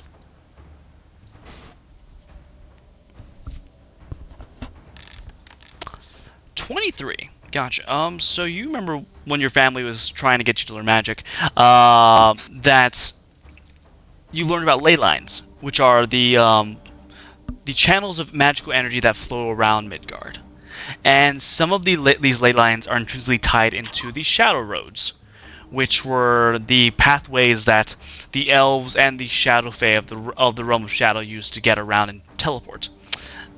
Based on what you're seeing, this appears to be one such gateway, which would lead towards a location that exists in the realm of shadow. Even with this, though, you don't know how to activate it, to be honest, because this is your first time seeing this kind of deal. But with an actual ring like this, there's generally like an activation rune or command phrase that's tied to it to make it easily accessed somewhere. Burke rushes past you and Bonk down here, holding up the skull as the bones continue to crawl towards him. It's like, they're getting closer! Do you want to see if we put the skull in like the middle of the room and surround it? If it like attacks us, then we can all like crush it real quick. But like, what if it starts talking to us or something and can be helpful? Works for me. So what are you doing? Let the bones collect and just surround it. Like, put the skull, and I'll stand around the skull, like holding whatever we're gonna use to bonk the bones in case they're evil. But if the bones reform and like become a sentient being that starts talking to us, maybe that would be helpful. Okay. All right then. I start looking around for cards, muttering something under my breath, something like, "I swear, if you use a card game, you automatically go to the Shadow Realm." Oh no. I've played dice games before, but I just lost my pants. Alright. Let's do it. Okay. Operation Crush the Bone. Alright. Okay. Attacks us. Gotcha. Operation the Bones might be friendly, question mark. Operation the Bones might be friendly. Alright, you all make a circle. Burke puts this skull in the center of it. You guys watch as the skeleton fully sort of collects together into this blood-red skeletal mass that rises up. You guys watch as it immediately turns towards Jaromir, raises a hand to attack him, so you guys can go ahead and make attacks if you want. Can I talk to it? You can certainly try and talk to it. I'm going to speak in common and say, stay your hand. What master do you serve? Wonderful. Gotcha. Okay. It doesn't say anything as it continues to try and attack Jaromir. Jaromir, you can make an attack if you want, because that was the plan. I was gonna say I raised my shield to properly defend myself. Can I do that? Oh yeah, absolutely. Yeah, shield's raised. Go. So let's go. But I'm rolling for all the NPCs who are rolling. Wow, they all rolled well. Before the claw. Sorry. I was gonna say, can I try and trip him? Sure. Yeah. Go ahead and make an athletics check, please. The DC is 12. 28. Yeah, absolutely. You reach forward, grab one of the shin bones, pull, it breaks off, and it just collapses to the ground. Just as everyone around you raises their weapons and just collectively spashes down upon the skeleton, smashing it to smithereens. And it is now it's not moving. Are the bones destroyed, or are they just no longer connected anymore?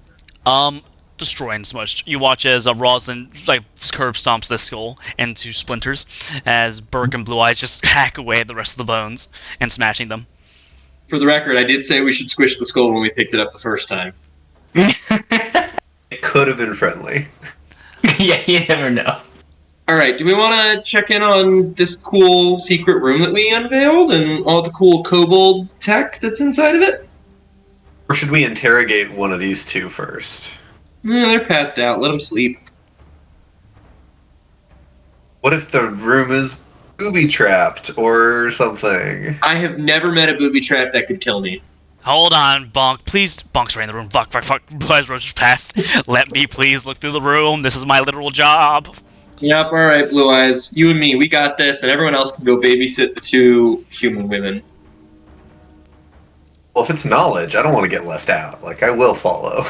I'll tell you what I find. Blue Eyes pushes you out of the room, Bonk, then slowly skirts around the room. Alright, the skeleton's fine. No other booby traps. You guys, you watch as he reaches into one of the alcoves and pulls on something, and you hear a click as part of that wall opens up. And reveals a chest. Found a secret chest. To which the skeletal kobold over here rises up out of the ground, animating,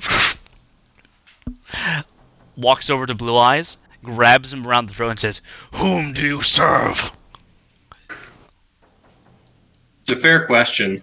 We asked the same thing of the person who reanimated near us. Blue Eyes cannot speak because she's being choked currently. Alright, I'm gonna go ahead and rush in. Do I need to roll, are we treating this as combat, or...? Not yet, no. Because, Cool. Blue Eyes is not being dealt damage. He's just being choked. Yeah. I'm gonna go ahead and tumble through to get to the backside of this skeleton. Which should, I believe, make them flat-footed when I succeed. That is correct, yeah. You're going for DC 18. Okay. And this should get another +2 on it from my bouncy ability. So, okay, 16. So 16. You actually aren't able to get past him. You watch as he tries to claw at you a little bit, so you are stuck right there. To which he stops and turns towards you. Who do you serve, Goblin?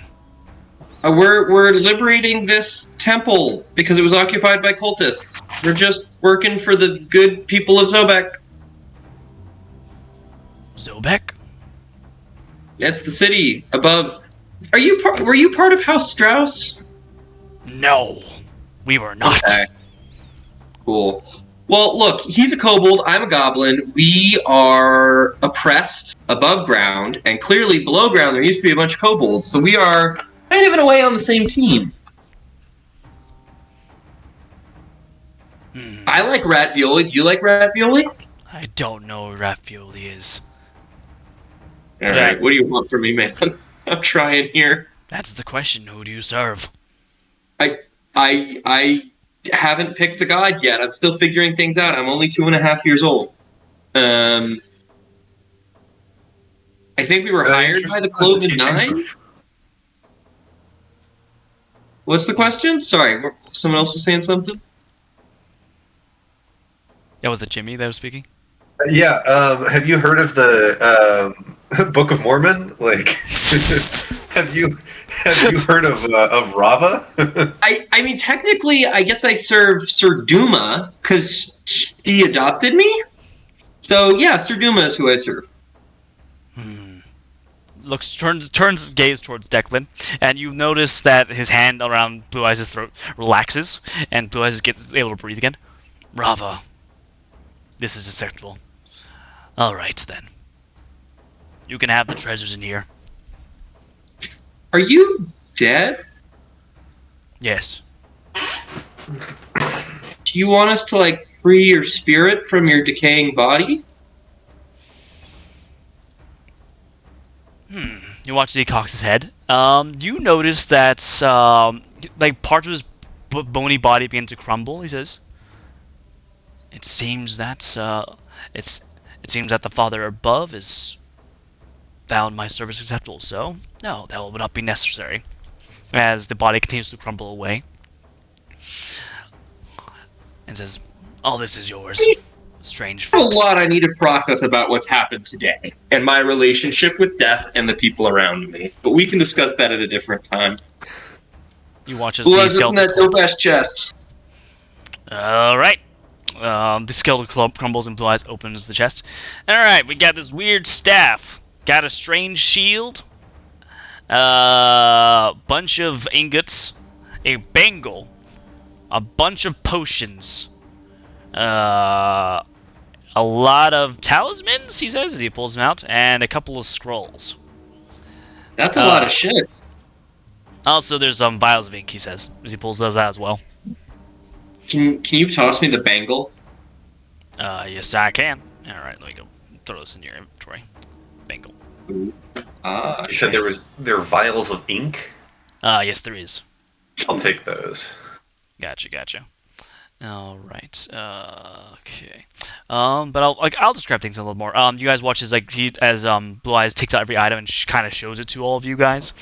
He pulls out a staff, which is I have my fucking instruments. This is a polished wooden staff which bears almost smooth orbs embedded into its length, reminiscent of bubbles. And you do also notice that there are draconic script winding around the shaft leading towards the top. He pulls out the shield, which is this large, carved from blackwood and lined with a dark metal.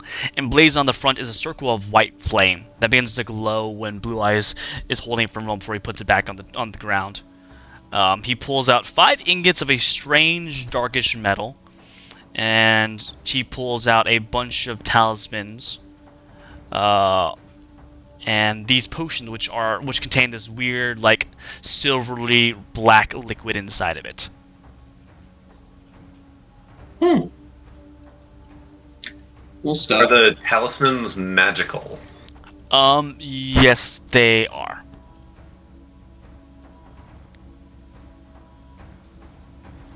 Well, I'm happy to shove it all in my pack and we can redistribute it above ground, but unless people want to come and yoink stuff right now.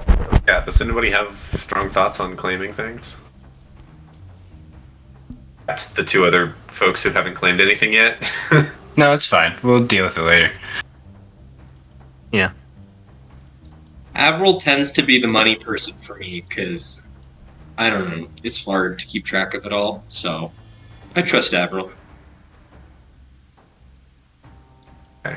Just, if we're getting into another fight down here and you would have liked a shield that glows white flame, now's the time to get it. Can the NPCs carry some of this stuff? I'm over encumbered. Yeah. Blue Eyes says I can just put most of this in my bag. You watch, he starts like putting it all. Everything fits in his bag, and you're very. Actually, let's go. To everyone that's magically inclined, go ahead and make Arcana checks, please. Magic is Arcana stupid, actually. These natural 20s with the 222. Jeez. 19 total for me. 19 total. 14. Alright, gotcha. You guys watch as Blue Eyes kind of puts his bag on the ground, opens up like the lid, and he slides in the shield, and it completely enters, and the thing doesn't change. And you realize he's got like a bag of holding actually, as he puts in the rest of the stuff as well. Hey, Blue Eyes. Hey, what's up, Hey, Chief? buddy. Hey, Hey, friend. what's up? You need that bag after this? I can get you another one. And if I might just interject as well, why didn't you mention that when we spent 15 minutes dividing daggers between us earlier? I mean, you guys look like you guys are having fun. Who am I to go ahead and like interject? I mean, I took the repair kit. All right, fair enough. Yeah, as he's like shoving the rest of the stuff in there. How much? What do you want to do with the two humanoid ladies who are unconscious and probably part of this sex/death cult? Put them in the bag? Will they fit? I don't think they can fit in the bag. Well, also, we'd have to free the one lady from the rubble. That's right. Yes. It's 300 gold for a bag holding. Okay. We can get you a discount though. Get that down to 200 later though. We'll talk about this later. Benjen, the necklaces that they're wearing, were the cultists that you were like working with also wearing those necklaces? Yep. Leans over. He's like, holy fuck, that's the So that's the blood. That's the high priestess of the cult. He says, he points over towards the woman in the white and red robes. What about the lady in black? I have no idea who she is. So blood sister probably. So what are people thinking there? You know me, I love to believe in the good of everyone, but also don't really want to leave the leader of the death cult down here by herself to recover and get away. Make a very good point.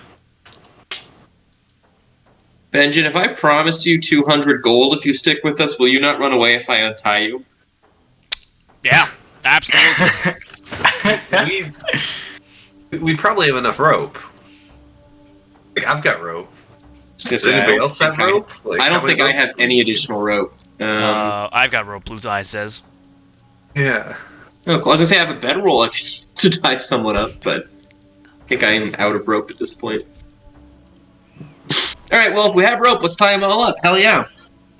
Well, you already tied up. You already put up one, and then the one that's right. Good point.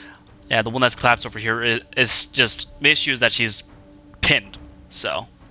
Yeah. Can we also gag her? The white one or the lady in white? Yeah, absolutely. You can definitely gag her. Cool. Blue Eyes, am I able to just drop my bag inside your bag of holding? No. Okay.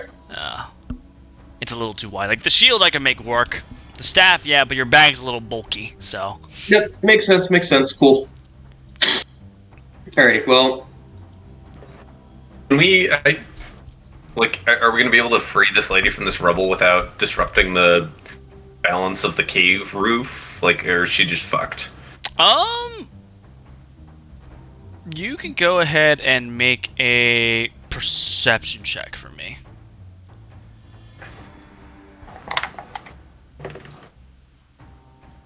9. 9. 2 plus 7, baby. Okay. So looking around the ceiling, you're like, okay, you could do it delicately. That might take some time just to slowly dig her out from there, but you could do it in an hour if you really wanted to. If you want to do any faster, well, then you might. This room does not this wall and the ceiling does not look too stable, so you could trigger a possible cave-in. Yeah, that's not worth it. We could always just kill her, Rodson says. You know, I'm actually going to calm down. I'm going to take a breather and go over in the corner. Because I realize I'm acting a little bloodthirsty. She walks over and sits down. Someone go with her. We cannot afford to let her get kidnapped again. Please. Yeah. Yeah, because if these kobold skeletons woke up in this room, what if they wake up in the other room and come down here looking for us? I'll just stay right here. She says, I'm in the entrance. April's right there. She can see me. Alrighty. Is anyone here available to carry the High Priestess? I am, I think, currently encumbered, so I cannot carry her. I can probably pick her up. Yeah. That'd be dope if you can. Then we can come back down here for the backup later. That's fine. Any objections to that? Or do people want to kill the assistant now? I mean, it is a mercy kill. Blue Eye says. You know. It's right. If we can't free her without causing a cave-in and risking all of us, then she's just going to be trapped down here with her half her body crushed. Yeah. We could come back for her once we get up top. Yeah, and it's not like she wouldn't. She would. Do you think she would be this nice to us? She'd probably murk us the first opportunity she gets. That doesn't make it a good decision, though. Eh. Baldy, did you stabilize her, or is she gonna die if she doesn't get medical help soon? I mean, I'll she's still gonna stabilize die. She's stabilized for now, but that's only gonna work in the short term. She will die eventually. Right. Yeah, I mean, look, it'll probably take us a couple of hours to get back to the surface, and maybe another couple of hours to get back down here. I'm happy to lead a couple city guards to take her into custody. Like, All right. No, well, I mean, if but she, then like there's half her another legs are and then- crushed, I don't know if she's gonna survive, right? All right. How about this? What if I heal her real quick and we interrogate her And then mercy kill her. Is this just a waste? That's a waste of a spell. Burke says, right? To heal and then interrogate, then kill. Well, I mean, I'm not like that busy of a guy. I've got this staff that's got a lot of healing. Like, I haven't had a lot of opportunity to use this yet, so I don't mind using up a quick heal to see if we can get a little intel here about this death cult. Because it seems like if she's hanging out here with the High Priestess, that she might know some stuff. So I don't mind using the spell if you guys are interested in some more information. I very much am. So I was gonna say, if you think there's gonna be useful data that you get out of it, by all means, go ahead. I don't know if healing and interrogating her is going to give us a good solution to the question of what to do with her. But maybe no, I think the answer is going to end up being mercy kill. But it's like, how much information can we get about this death cult, and about how the High Priestess, what she's capable of, or what they were working on, or do we need to be afraid of XYZ booby traps or whatever? Like, we don't tell her to her face we're about to kill her. We're like, convince us to save you, and then we kill her. Benjamin. okay, but By the way, did you untie Benjamin? By the way. I did. Okay, gotcha. You watch Benjamin's like, I'm just gonna. You watch these start to take out the robes, the amulet, just put something around. I'm just gonna take that off, just make my life easier a little, and I'll probably be over this way. Just out of the way, Shuffles over here. Okay. That makes sense. All right, well, you're up, Baldy. Only thing I ask is that if it does turn out she is deserving of redemption, that we provide her a path to do so. I'm okay with that if we can find a way to help her live. I don't think there's a solution here with half her body totally destroyed. Avril, do you want to take the lead on this interrogation again? I mean, do you two want to show off any interrogation skills in particular? You seemed like you had a whole rhythm to it, so I'm cool with just doing the healing, and I will interject if I feel like I need to. But I'm happy to let you take it. Right. Cool. Jeremiah, you don't want to give a shot at getting information?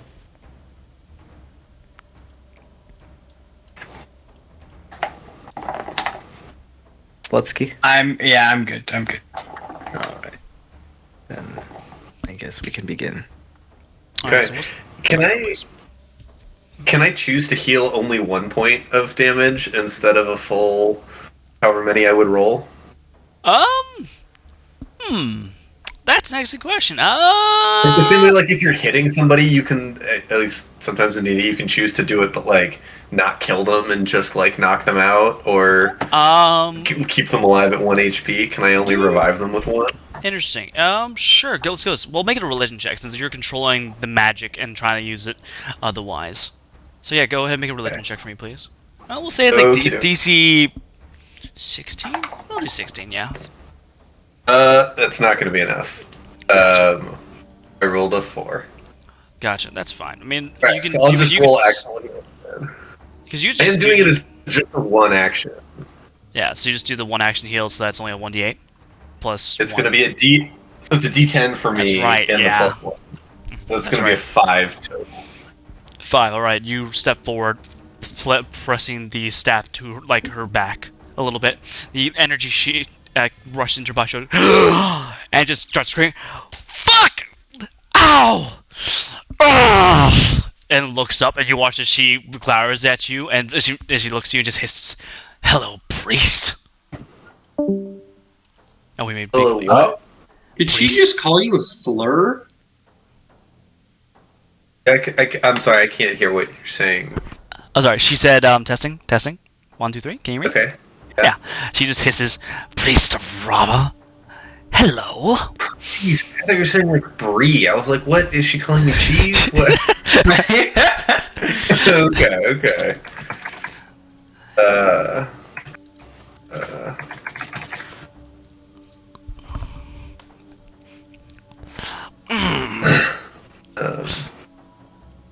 So you know what you want to do? Say hi. You know what? I think you should help me get off from here. And you watch as here one of her hands like forms a somatic gesture as she casts command upon you. Actually. So I would like a will saving throw from you, please. Declan, right. DC 19. Oh, 17. I almost total. suggested we gag her. You have a hero point. You can burn a hero point to reroll that. Burn Fuck the yeah, hero definitely point. doing Do it. that. Yeah. Because I got a +9 to will rolls here, so You're right. that's let's- better. That's a 20. You're a 20. willful person. You are unaffected. You feel the words hit your mind, but then you focus on your litanies and your scripture, and you focus your mind. She just frowns. Ugh. Had to try at least. Of course you did.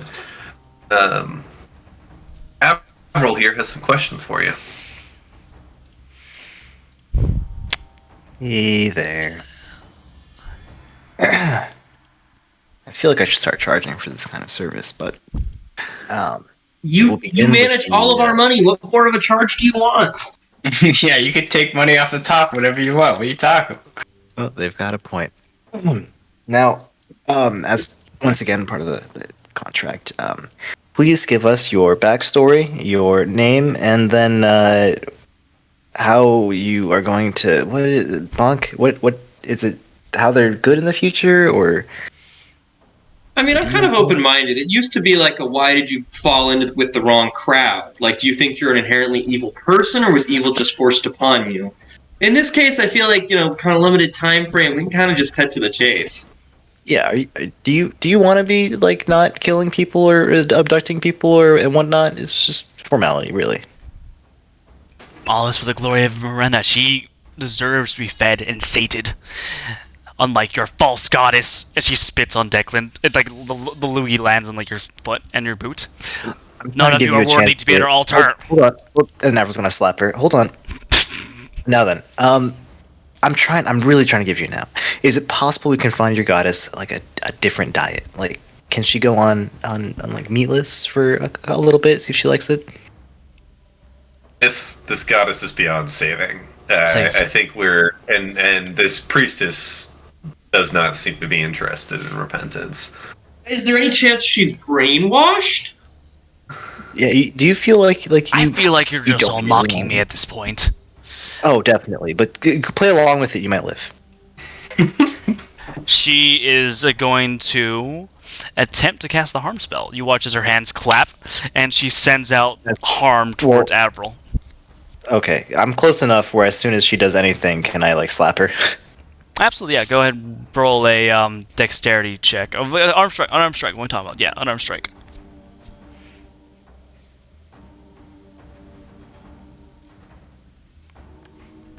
Definitely hits. Yeah, go ahead and roll damage. Gotcha. So I'll just roll that. Yeah, that slap is good enough that you disrupt the actual hand gesture and the spell fails, and she curses as she tries to do it again. Oh no! As soon as the slap interrupts it, I'm taking her hands and I'm tying them with rope. Okay, gotcha. All right. Go ahead and make an athletics check. It is the DC is only like a 12. Yeah, you're able to bind her hands and she struggles, but you're able to ensure that they're bound and pretty tight. And then, just for emphasis, I'm then going to grab the back of her head and slam it into the ground. Okay, she just needs to laugh. We're having a civil discussion here, and the moment you say something that doesn't sound like common, I mean, I was gonna gag you, but I guess at that point you don't really need your head at all anymore. So let's just go back to why are you doing this, and I mean, to be honest, how can we benefit? I'm cutting past several chases here. You watch as she just begins to mutter underneath her breath in a language that you don't recognize, actually. As soon as it wasn't common, she's getting face back in the dirt. You do so, smash. You hear something snap, probably your nose, and you watch as blood's dripping down her face. But she just grins at you, a bloody grin, as she continues to just speak in this other language. You don't think it's magic, actually. But doesn't matter. Soap's going in her mouth. What's going in her mouth? Bar soap. Bar soap. All right. You shove the bar soap in her mouth. Just... All right. So we're getting nothing out of her. Did we pat her down for stuff yet? Nope. Doesn't matter. It'll be easy to once. I mean, I know Bonk isn't the bloodthirsty type, but are either you feeling it? Hey, she keeps trying to. She's being pretty rude. I think we can cut our losses here, and we give her a shot. Yeah. I mean, I'm saying more like, which one of you two wants to do the job? Do we want to try and maybe ask her if this stone ring is the altar of her goddess before we whack her? I get that she has to be whacked. What if we've got these masks probably from the blood god, because the blood god actually spawned upon us for 2 seconds one time, and Avril's gonna show her the mask that was created from the blood. Her eyes widen. It's at this point. Let's do fun with this. Bonk, Avril, can you guys roll for me just a flat d20? I'd love to. Then Declan, go ahead and make a religion check for me, please. Oh, not good. Oh, okay. 9. 9, gotcha. All right. Avril and Bonk, you guys feel this weird sensation enter your minds and your bodies, almost like this kind of, it's like an excitement. You feel your like heartbeats begin to race, your pulse quicken, and almost feels like someone like rests a hand upon either one of your shoulders as a voice whispers into your ears. Put out her misery. She wants anyway. But at your hands, the end will be so much sweeter. Yeah, I think we probably ought to just put her out of her misery. Yes, that's right. Are we compelled to follow this? No. This voice doesn't. You don't sense any magic beyond it. Just the voice is suggesting it. Although Declan, you do have a high enough perception that you do notice, weirdly enough, that like the folds of the clothing on Bonk and Avril's like shoulders have indentations, almost like a hand is there. Just do it. It's extremely curious. Send her towards my embrace. Nope. Hold on. Do I know of any effects that would do that? Not off the top of your head with a 9, you're not certain at this point. Baldy, what's the god you worship? Don't listen to him. Rava. Rafa's no fun. Oh. Wait. Are you this person's god? There is an actual laugh which everyone else hears, and everyone stiffens as you guys hear this laugh, a woman's laughter, like ring around the room, and you watch as the blood sister eyes widen, almost has like this excited look.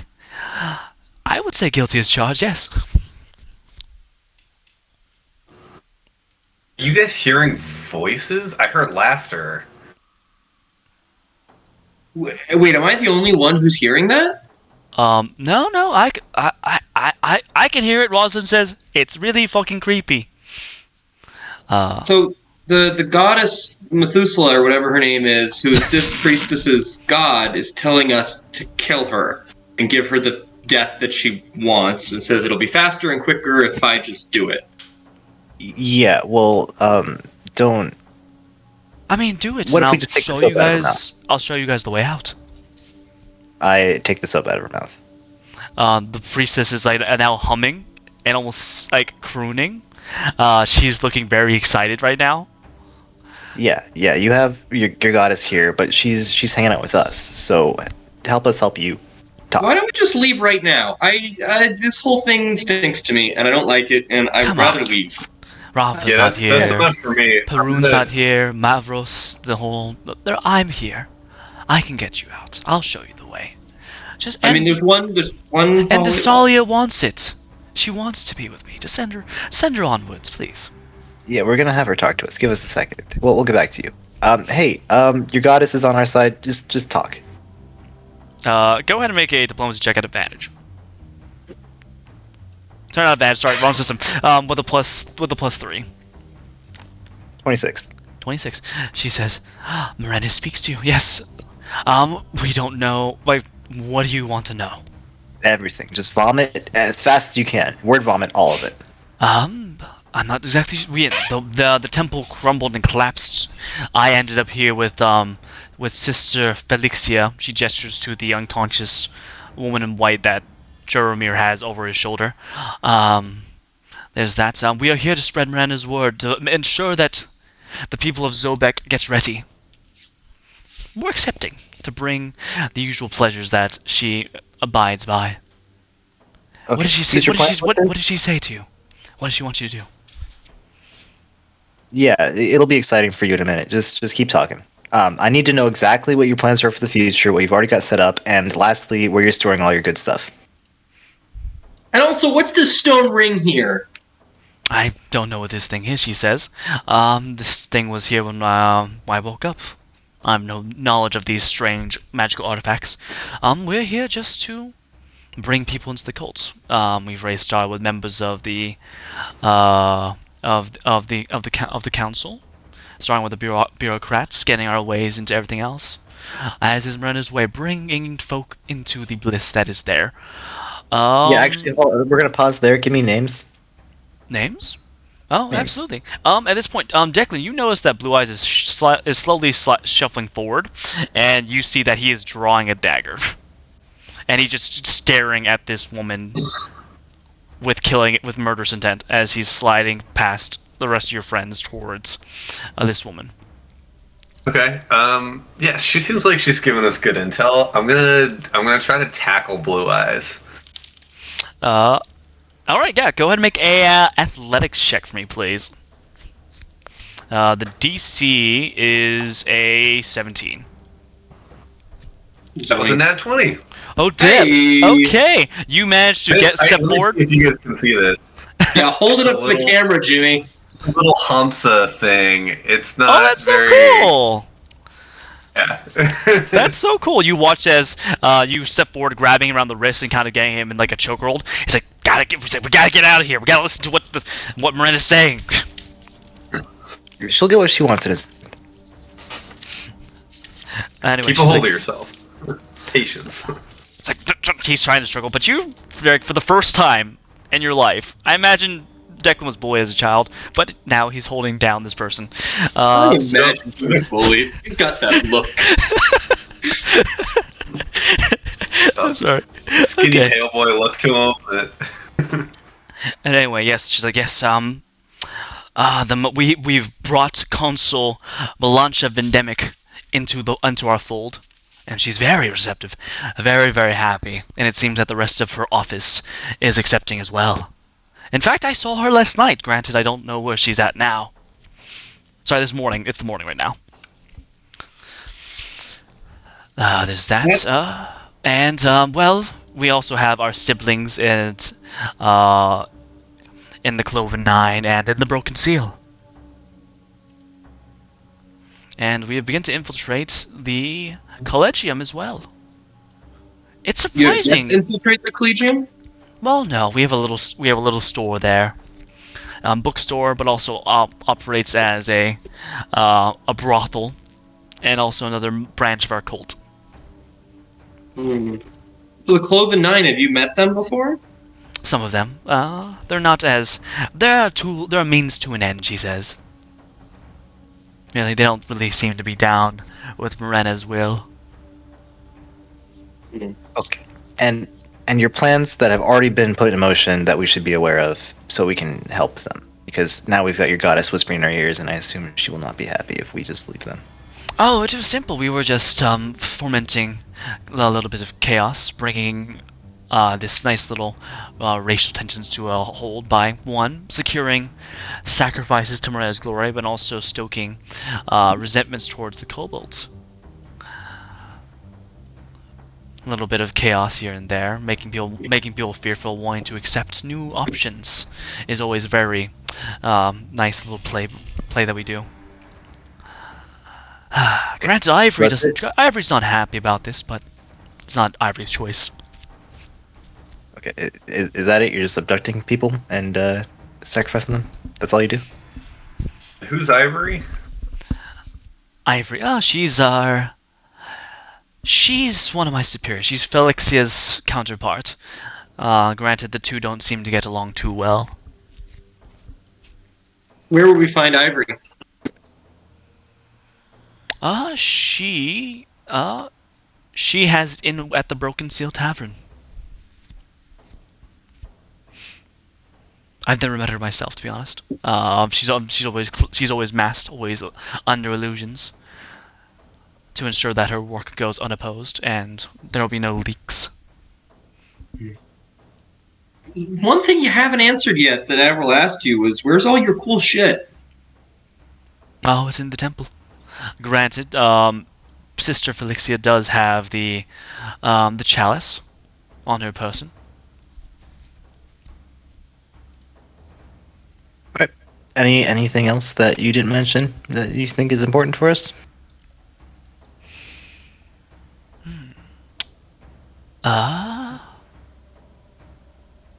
I think that's about it. Okay. Tell me, what does the goddess want from me? Well, she wants you to join her. Hang out with her. You know, in a fun way. She begins to, cry. Legitimately cry of, excitement? Happiness? A little bit of a thrill? Also, what does the chalice do? That sounds like the number one thing you guys got, right? Oh, makes people, anyone that drinks the chalice is a little more susceptible to emotional magic, suggestion, that sort of thing. And it allows us to better control them. That's how we've been slowly manipulating the console. And keys to the temple? Then you got that? Keys? Keys? Well, I imagine that Felixia has something on her person. But you don't have anything. You just go with Flexia. Yes. Oh. You get what do you have on you? We'll figure it out later. Alright, I'm gonna send you to her. Or anyone else want to send her to you guys, killers? Any of you? Blue Eyes raises a hand. Well, he sounds so eager. Yeah, but he's under influence, and I don't like that. Yeah, anybody here not hearing voices in their head? The laughter's died down. But the only I guess Declan's the only one that's not hearing voices. Declan and Jeromir are the only people that aren't hearing voices in their head. Yeah, I'll go ahead and do the deed. Look at that, casual killing. Perfect. Yeah, it just happens. Just a quick in and out stab. Yeah, snap.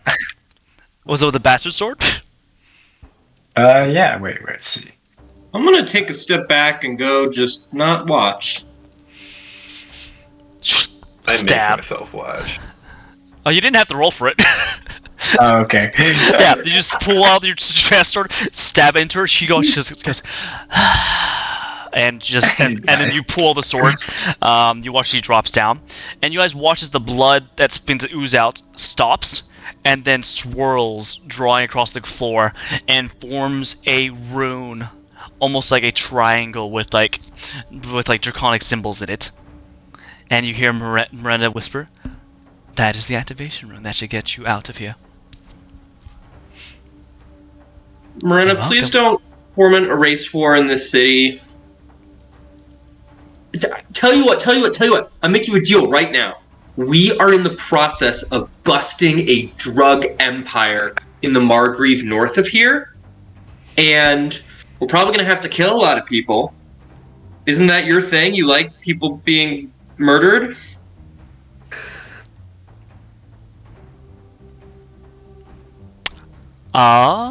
You Bonk. You almost feel like the feeling of like someone wrapping their arms around like your shoulders and neck.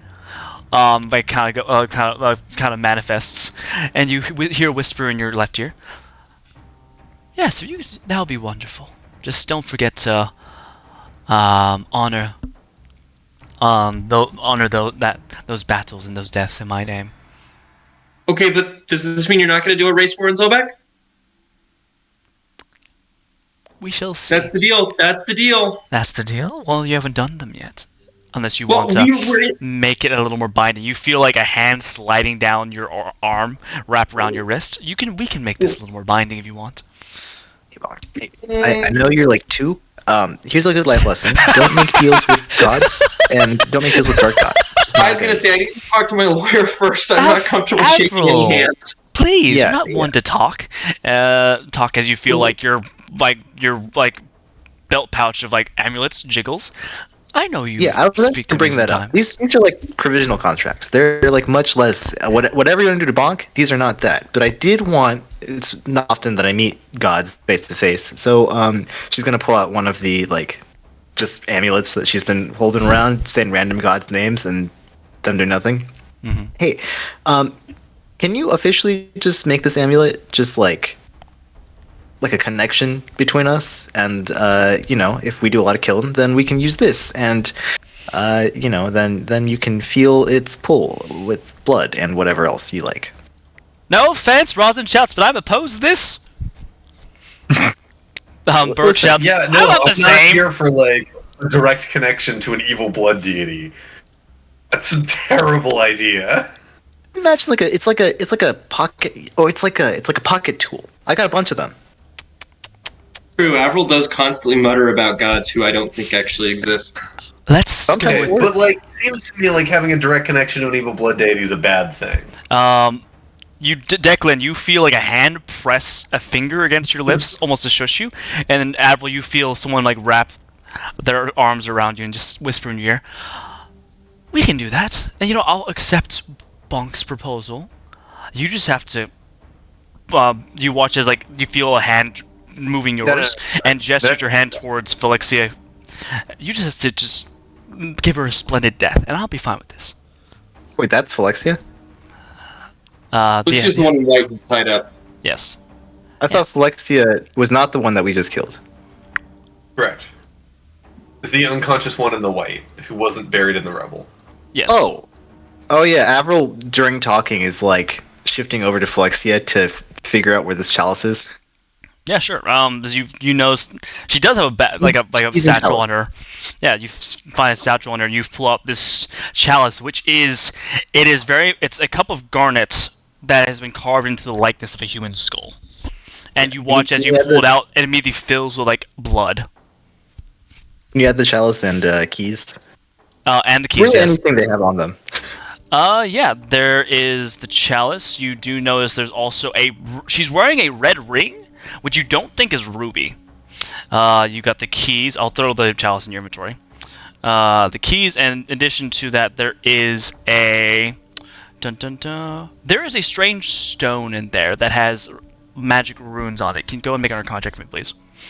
we'll figure this one out later. Oh, we're figuring it out right now. Okay. 24. This is a recording stone, which means that it will, when it was activated, it records all the sounds around it for a predetermined time. So and judging by its state, it's got some sounds. It's got a message, something recorded on it, on its time on it. Well, this seems like it's up your alley, and she's gonna flick the gem towards Declan. Gonna catch it extremely gingerly. Little bit, yes. Also, really loath to take trinkets from priestesses to an evil blood god. Would it help if I got this connection with this amulet, just an amulet to her, really, and no contract, by the way. I want to make that clear. No contract with you at all. That's fine. But we just want the amulet in your name. So if you do want sacrifices in your name, then I can at least have some physical thing to do that with. We absolutely agree with this. Yes. Would it help everyone else if after this we got this other amulet, you pulled another amulet, and we found some like over-the-top righteous deity? And so if they're both in the bag, then they can deal with each other. Wait, they make good deities? I feel like the only ones we've met have been mean. It's because we do a lot of killing. Because, I will introduce you to the light of Rava.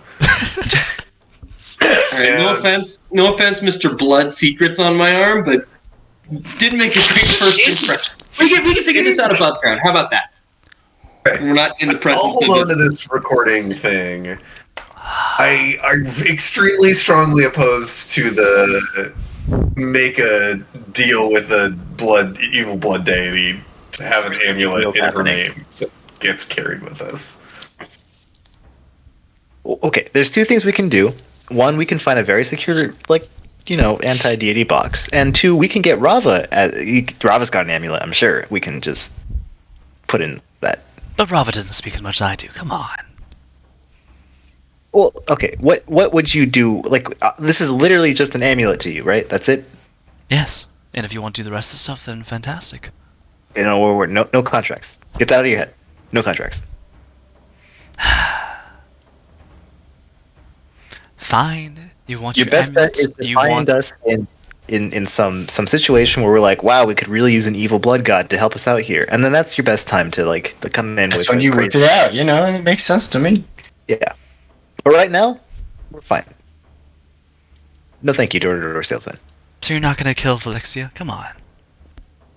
Does she want it?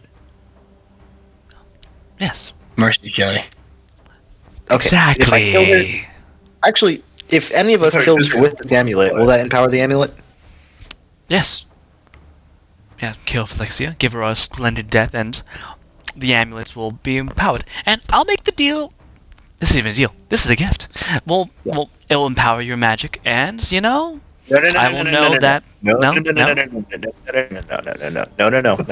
boobs. You're hard to read. I'm very confused right now. Avril, we have the escape rune. Can we just skedaddle? And I'm sure that if whatever Methuselah's name is wants to make a deal with us in the future, she'll be around if you call her.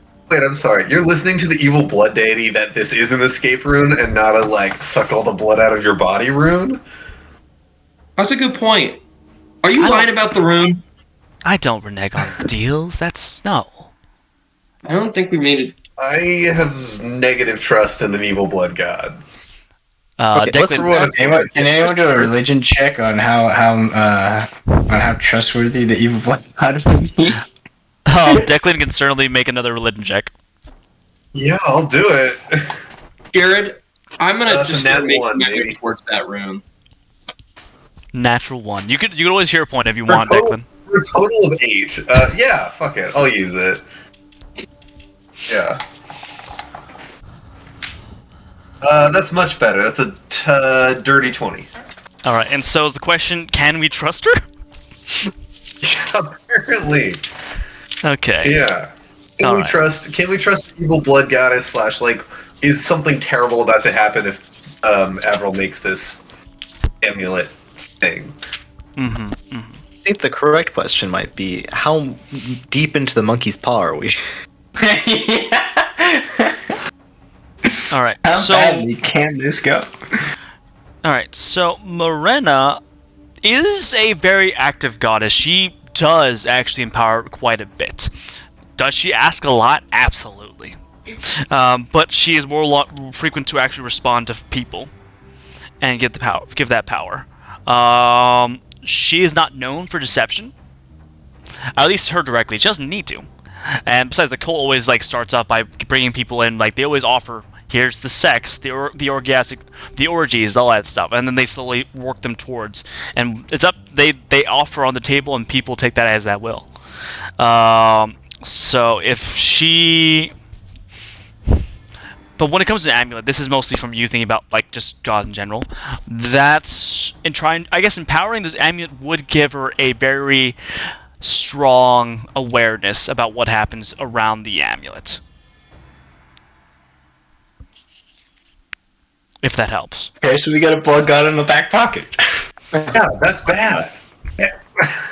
If we are trying to, undo the whole Operation Race War thing, maybe having her see every move coming is not helpful. But I don't know how this whole god thing works, so... Hold on. In most cases, she would see that anyways. That's fair. I don't think you can run from gods. If they want to see you, they're going to see you, regardless of if you have an amulet or not. But why are you inviting her into... Jared, can I step through this rune portal thing? Oh, are you like the stone ring? Yeah, no, the thing that she said was an escape route. She's like, she whispered your. Oh, that's actually the active. That activates the shadow. The shadow road. That's how you get it. What's the shadow road? That's the ring. Over here. I just want to go home. Yeah, describe that, and that will get you through the shadow room back to the surface. Avril's gonna kick Flexia. You kick her, and you watch as she begins to slowly rouse and groan and wake up. Oh! Have we gagged her? You have gagged her, we haven't yes. done She is. shit. We tied Yeah, you her gagged up. her. You did gag her, actually. Okay. Yeah. Hey, Flexia. We know your name because your goddess is here with us. Is that great? You happy about that? She's right here. Okay. First off, let's go this. Avril, can you make a perception check for me, please? Hero point. Understood. 21. 21. Also, everyone add another one because it's been 2 hours. You notice first off, her eyes glance towards Blue Eyes, and there's a level of recognition. Then you watch as she kind of tries to mask that feeling as she stares towards you. She also can't speak because you still have her gagged. Nod yes. You're happy your goddess is here with us, doing goddess things. You watch as she tilts her head and doesn't move her. She doesn't nod or shake her head. What, do you see the handprints on my shirt? That's your goddess. What else could it be? She then turns to glare at Blue Eyes and then everyone else around her, and looks back to you, Avril, and then kind of just lifts her neck, almost like exposing her throat to you. Okay. If the moment you don't speak common, you're getting the gag back on, and she's gonna take off the gag.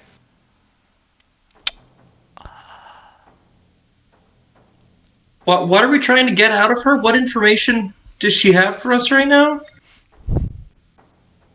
Trying to figure that out. Yeah, we don't know. Well, why don't we just We go just above not- ground when we're not in the lair of the blood god? Yeah. I'd really rather be in the ravenous woods right now. Blood's lair. Well, let's just let Hey, her it'd speak. be a nice vacation home. You never know. Yeah, really quick, Felixia. Just start talking. I have nothing for you. Okay, but what about your god? It's your god. I admit, I've lost. My adversaries are clearly much more well versed than I am, Okay, and that but is your all I can god. accept. No reaction to your god. Right here. No, like, oh my god, you are chosen. She With- speaks to you. None of that. With the 21, you notice that there's also like similar indentations on her clothing, and you think Miranda is also whispering to her. What that is, you don't know. But you watch as she just closes her eyes and just lifts her throat and just says, "I'm ready. Get up." Rennet, did you want us to do things for you? You saw how capable we are. We are very capable. I'm just No keeping her secrets. calm. That's it. Oh. Okay. You know what? I don't believe you, but Hey, Jeremy, do you want to jam this amulet through her neck? What? Why are you? What are you doing? Rosalind Avril, passes no out. offense, you're kind of sucking right now. Rosalind Like- faints, and Burke checks on her. So I think this is getting a little heated. Burke says, "This is Benjamin's hiding in the corner. I don't know how comfortable I feel about any of this." Can we just go home? What are we gonna do with her down here? You want her to starve to death slowly? No, we're bringing her up with us and turning her over to the authorities. Okay. Last question then. Hey there, Flexia. Why did you recognize Blue Eyes? Oh, She doesn't say anything. What? Hey, Flexia, come on. And it's gonna just be like a kick in the face. Blue Eyes react to that? Blue Eyes, looks very confused. He's like, huh? Maybe we can. Go ahead. No, he's just like, I've never seen this one before. Maybe we can interrogate this above ground once we are no longer in hostile territory and holding 1.5 captives. All right. Yeah, how about we go back into our original cave and take the south path? Okay. Then we're not gonna kill her with the amulet. Rona, this is your last chance. Do something to the amulet, otherwise we're going. Are you talking to Morena? Yeah, Rona. Put Flexia out of her misery, dude. Come on. I told you what we're doing. Last chance, otherwise we're out of here. No fun. And you feel like the embrace disappear. Amulet doesn't change? Amulet does not change. She's just gonna curse. All right, let's get the hell out of here. All right. Who wants You guys. to jump through first? Yeah, let's skedaddle back. Blue Eyes first, and I'll be second. And Wait. Avril Sorry, go please. ties a rope around Blue Eyes. Let's go, Blue Eyes. Get in first. actually, can we peek in this room above? You said there were a bunch of books in addition to the treasure that was there. Oh yeah. Yeah. As you step Are they forward. are they all in Draconic? Yes, they are actually. Yes. Okay. Most of them are draconic. How much time do you want to spend glancing through it? It's gonna glancing through books. Are you just gonna look for anything that looks interesting, maybe? Like a very brief. Is there anything that is a title that's of interest to me, or anything that says Rava on it? Otherwise, I'm out. Okay. Go and make a perception check for me, please. Okay, that's decent. Dirty 20. Dirty 20, gotcha. Yeah, so you are filtering through scrolls and books. You find one book, then you recognize the symbol of Rava on. You're like, okay, interesting. You do see an additional 5 other symbols that are situated above Rava. One resembles almost like a flaming bird, but it doesn't look like a phoenix, almost like a vulture. The other one is it looks like a basin of water with droplets dripping down into it. Another looks to be the symbol of a tree, and then situated beneath that is almost like a female silhouette. And as you kind of look through it, you do recognize symbols to Rava, and this looks to be you don't speak Draconic, but this seems like a prayer book of some sort. Can I just take it with? Absolutely, yeah, gotcha. All right. So are you going through the stone ring and using the rune that Morena gave you guys, or are you guys going back to the original room and just kind of situating from there and figuring out what to do next?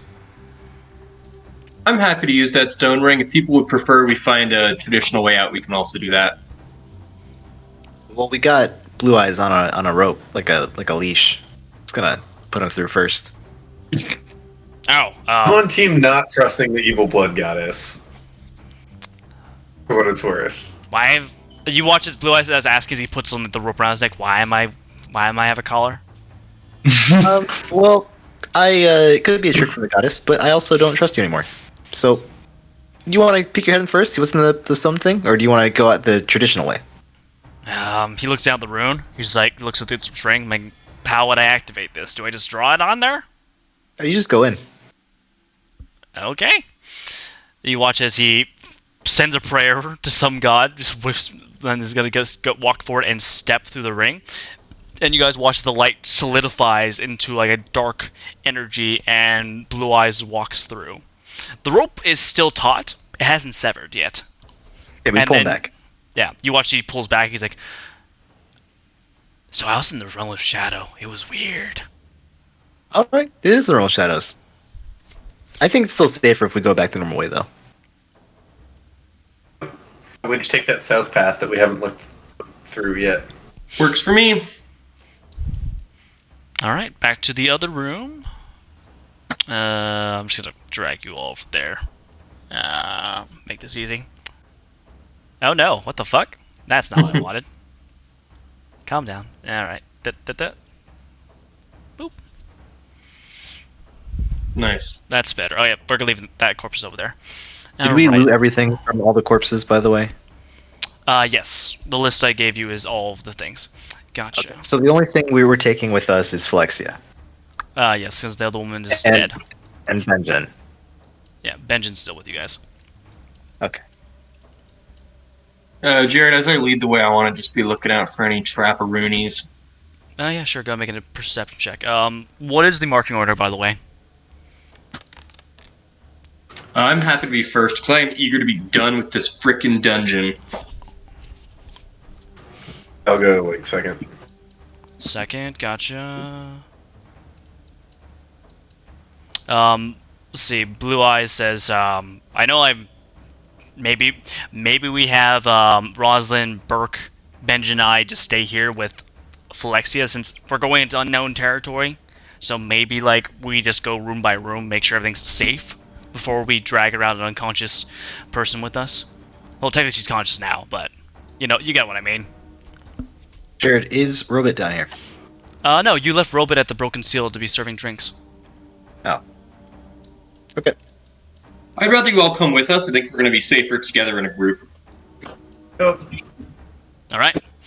Gotcha. Okay, you guys make your way down. Bonk, as you're looking around, you don't see any traps, but you do see that the pathway does split a little bit. And for this eastern pathway, you hear like grunting sounds and like almost like the sounds of claws dragging against stone. This is the eastern path? That is the eastern path, yes. Alright, sounds like there's people down this way. Do we want to go meet them or do we want to avoid them? People? How are there people down here? I don't know, man. Sounds like some claws and shit. Probably trying to dig themselves out of the rubble, same way we were. Wait, do you think people have claws? Like normal people? Yeah, they're called fingernails. You could be racist. Burke and Blue Eyes look over at Avril, and they show their clawed kobold hands. All of you guys have that long claws? Yes, you guys are the weird ones. You have weird, brittle, small nails. Claws. It's weird. I'm here for like let's go down the path where there aren't noises. Alrighty, that works for me. I'm eager to get above ground. Save people, maybe? We have saved a lot of people today. I think we need to get Rosalind especially above ground to prove that Burke didn't murder her. And we, have to prevent a race war. And we can tell of guards that there are other people down here that need to be saved and they can go save them. How about that? I mean, she's not going to see me, Karen. I just thought the righteous God followers might want to save people we come across, but Jared, is this another fork in the tunnel? It is not. No, that's not a fork in the tunnel. All right. As you guys continue to make your way down, Bonk leading the way, backlit by the light pebble. Bonk, you see a large cavern. The ceiling going up about 30 feet. There is another ghostly purplish light emanating from what you think is just a... What's the word? God, divide? Chasm? 30 foot, yeah, a Canyon? chasm. You see there's a chasm about this way as well. This stalagmite over here is weird because there are these stone tombs that have chains wrapped around them, actually, and written in common, striped into the stone is "Do not unlock the tombs." And then when you look past the chasm goes down 30 feet. There is water that drips down and drains into the chasm below. And on the other side, you see is a strange stone totem. One that is mostly featureless, beyond what looks to be, oddly enough, the symbol of House Strass emblazoned upon it. But beyond the chasm, beyond the stone totem, you see that there's another tunnel that leads onward. Alright, well, everyone get in here, and please don't unlock the chains around this stalagmite, because apparently there's some fucking ghosts and shit that are gonna attack us. Is it just chains, or are they like magical, or are they just pure chains? You are asking the wrong goblin, my friend. I do not know. I am not a magic guy. I am a goblin guy. Can I do a detect magic cantrip? Absolutely, yes. See? What's the range of detect magic? 30 feet? 3 feet. Alright, yeah, so with 30 feet, so the chains are not magical. You do sense faintly magical presences within the actual tombs. 3 to be exact. Okay. Pass that info along.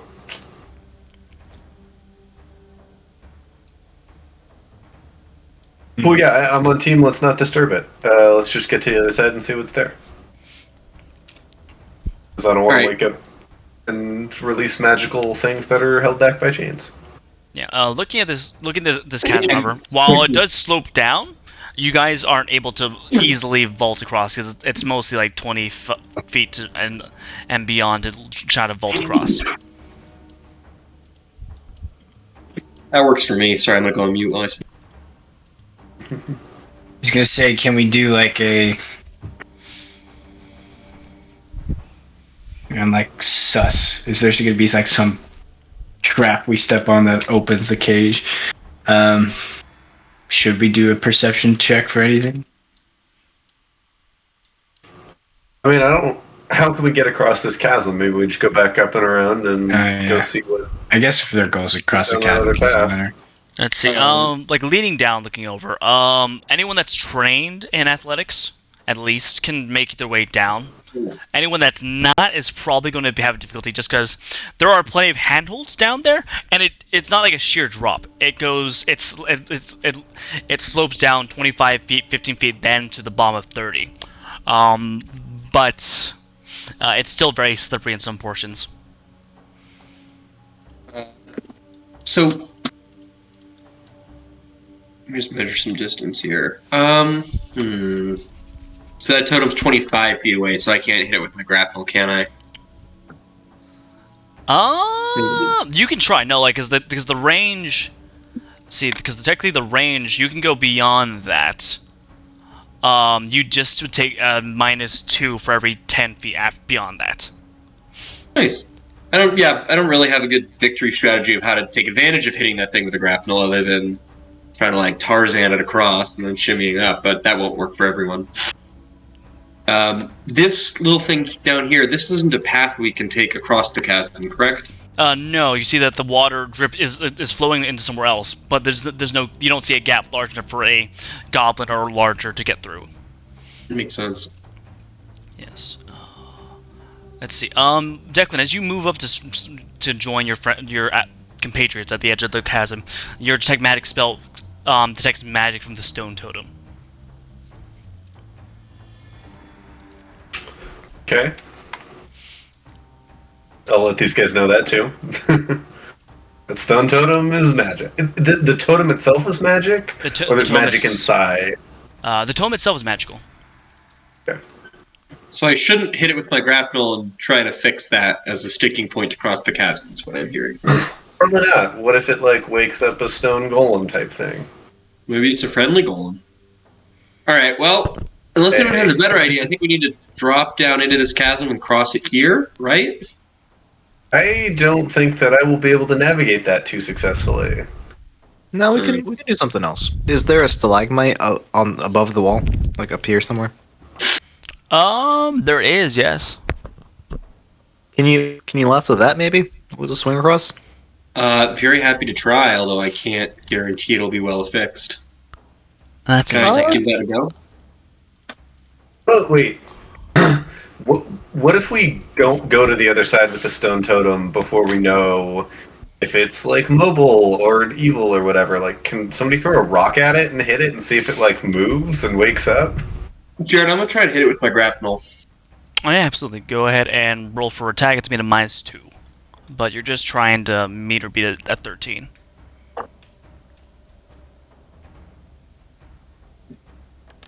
(24). You bring out the grapnel, whip it around, and then fling it outwards. The grapnel latches around, it kind of loops around it, and then catches as you tug on it. You watch as it begins to glow bright green.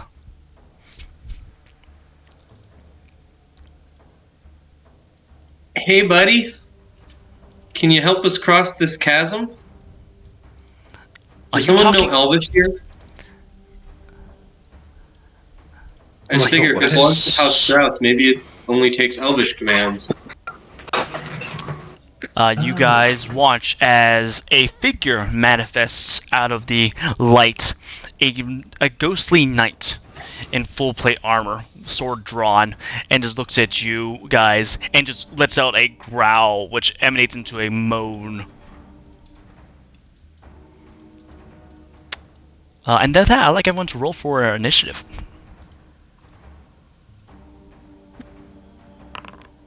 Dookie.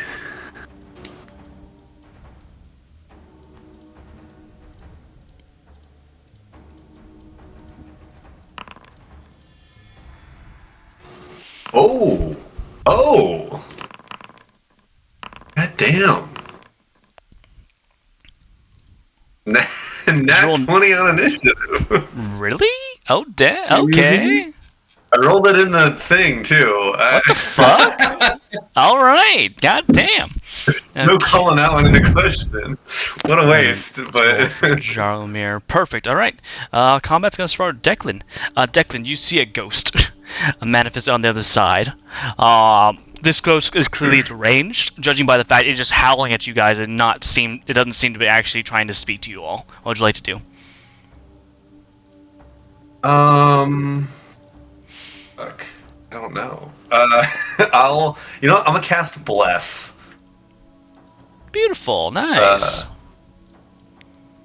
Okay, and the emanation's centered on Me, right? you and your allies, right? So everyone in a 5-foot radius can benefit from Bless. I'll move with my other thing, and I'll just move the spot to the southwest of what. Can I move my own character? Yes, you can. Yes.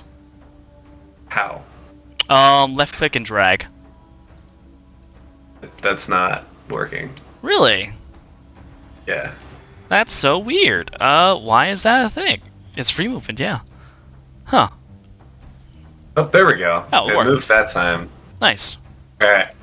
Bizarre. Cool. Yeah, so I'll move there so that I can get these other guys in that same range. Beautiful. Gotcha. That's Bless. So that's going to be a +1 status bonus to attack rolls within that emanation. And then I'll use the message. Oh no, then my second thing was to move that 5 foot to get in that range with everybody. So that's it. I'm good. Yeah, that's true. Yeah, and then on subsequent turns, you can spend an action to increase the range to 10 feet if you would like to do so. All right, but that brings us to the knight, who is going to rattle its ghostly sword and fly towards the nearest thing, which is Bonk, going across the chasm completely fine.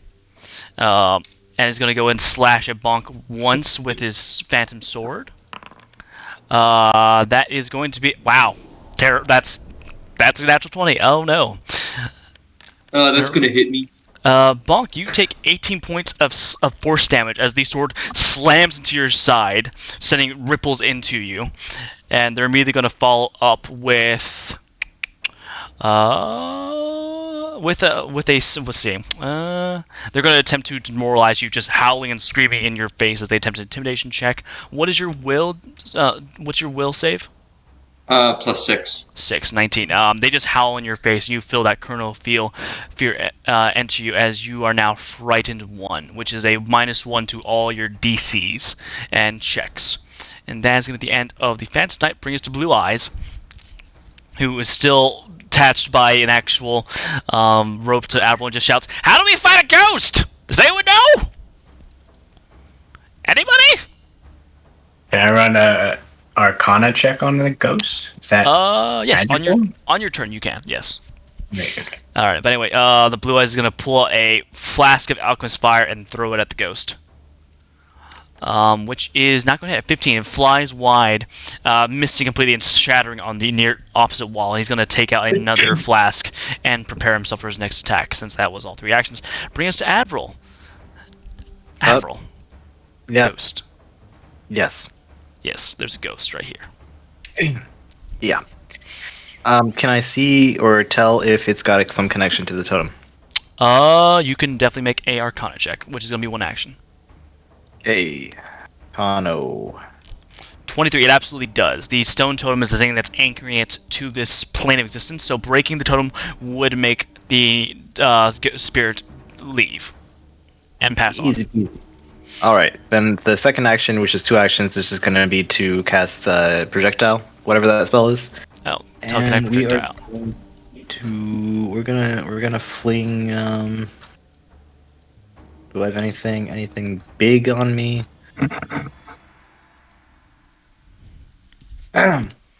Just like a handful of rocks. You're gonna throw them, and then halfway through the throw, they're gonna get flung forward, just at least to push it over. You know. Absolutely, yeah. Go and roll for attack, please. AC 13. AC 13.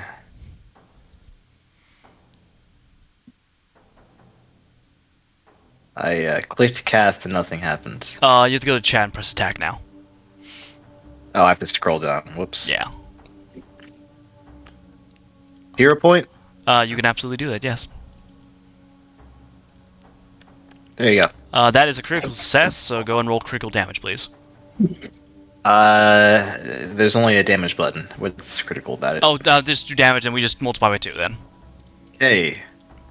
That's 18. Okay, reduced by 5, so that's 13 damage. As you take the stones, fling them forward, slamming into it, saying cracks up and down, making the energy wisp and dim. And you watch as the Phantom Knight turns his head towards you, Admiral, as you are now its next target when it can do so. Hey, don't hit me. Don't do that. Not good. Alright, I believe that is the end of Admiral's turn. Bring us to Benjen, who's gonna be like, you guys got this! That's his turn. Bring us to Jaromir. Jaromir, this ghost is hovering over the chasm, so a little out of ways, but it did attack Bonk. What would you like to do, sir? Well, I don't really think I have anything that does damage to ghosts, so I'm gonna do. Can I do like a knowledge check on it? Absolutely, yeah.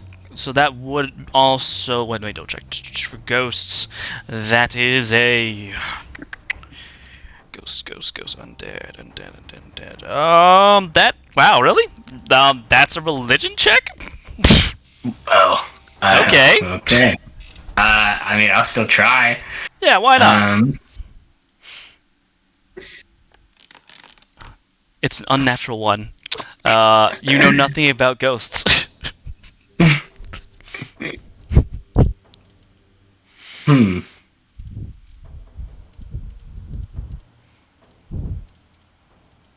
Well, let's see. Can I grab can I use an action? Oh no. How many actions do I have? You have 3 I have actions. 3, right? And I use 1 to do a check. Yes. Can I pick up and shield Bonk? And how many actions is that? So 1 to move. And do you want to use your shield to block for Bonk? Yeah, sure. Okay, yeah. Bonk's small enough that you can... We're going to say for the person... Kind of hover over him and yeah.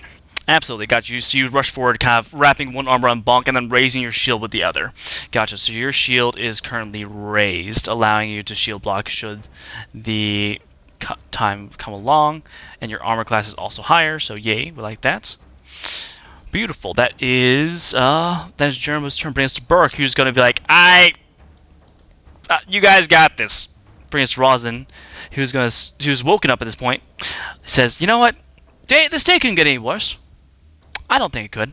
And she's going to step forward, draw her knife, look at the ghost, and throw her knife at the ghost.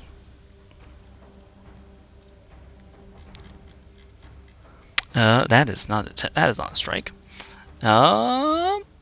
That's a 16. You watch as the dagger flies forward, missing the ghost, and slams this wall on the other side, and just slides down to the chasm. It's like, and I tried. Bring us to Bonk the Goblin right here. You are in the embrace of Jaromir, shield up against this ghost. A little bit frightened, but that will reduce at the end of your turn. So what would you like to do, sir? Number one, is my grapple still attached to this totem? That is correct, yes. Okay. First action, I'm going to drop my pack, or is that a free action? It's one action to drop your pack. Actually, no, it's release. No, it's just a free action, yeah, to drop. Cool. I'm going to drop my pack. I don't know if you're able to do that, Jared, but I just don't want to be encumbered anymore. No, that is something I can do, yeah. Cool. Beautiful. Dropped. Alright, it is dropped. You are... Oh, unencumbered bonk up in the hizzy. Number two is I want to yank this motherfucking totem into the chasm. I want to give this all of my might. Interesting. So I'm pulling on the grapple rope to try and tip the totem towards the chasm. Okay. I don't know if it works. I don't have any weapons that can hurt ghosts. Sure. I will say this. Jaromir, you can, if you want, you can burn your reaction to give Bonk a +3 on 8 action. If you do that, however, you won't be able to shield block. But the DC to pull the totem down is 20. You want to get a 22 to try and pull it all the way into the chasm, however. 22. I feel good about that. I'm willing to make that roll. But I just want to ask, Jeremy, do you want to use reaction to help Bonk by stabilizing him?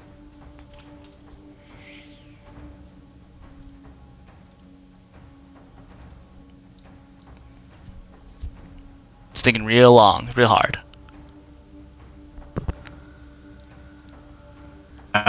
Sure.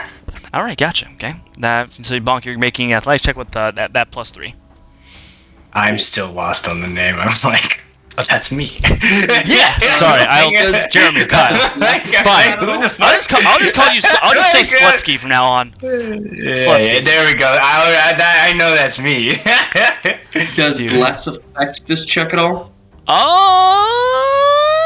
It says it's for attacks, right? You know, fuck. We're gonna say yeah. Why the fuck not? I bet. All right. So I'm gonna tell you right now. I'm gonna hero point this. Are we doing hero points for advantage or hero points for redos? Redo. Technically it's redo since you have to take the second roll no matter what. Fair enough. Well, good news. 29. 29. Gotcha. With that grapple, you yank, you feel Jeremy's arm stabilize. He kind of lowers himself down, lower his center of gravity. You pull, the stone totem wobbles, and then finally tips and falls over, prone, taking 8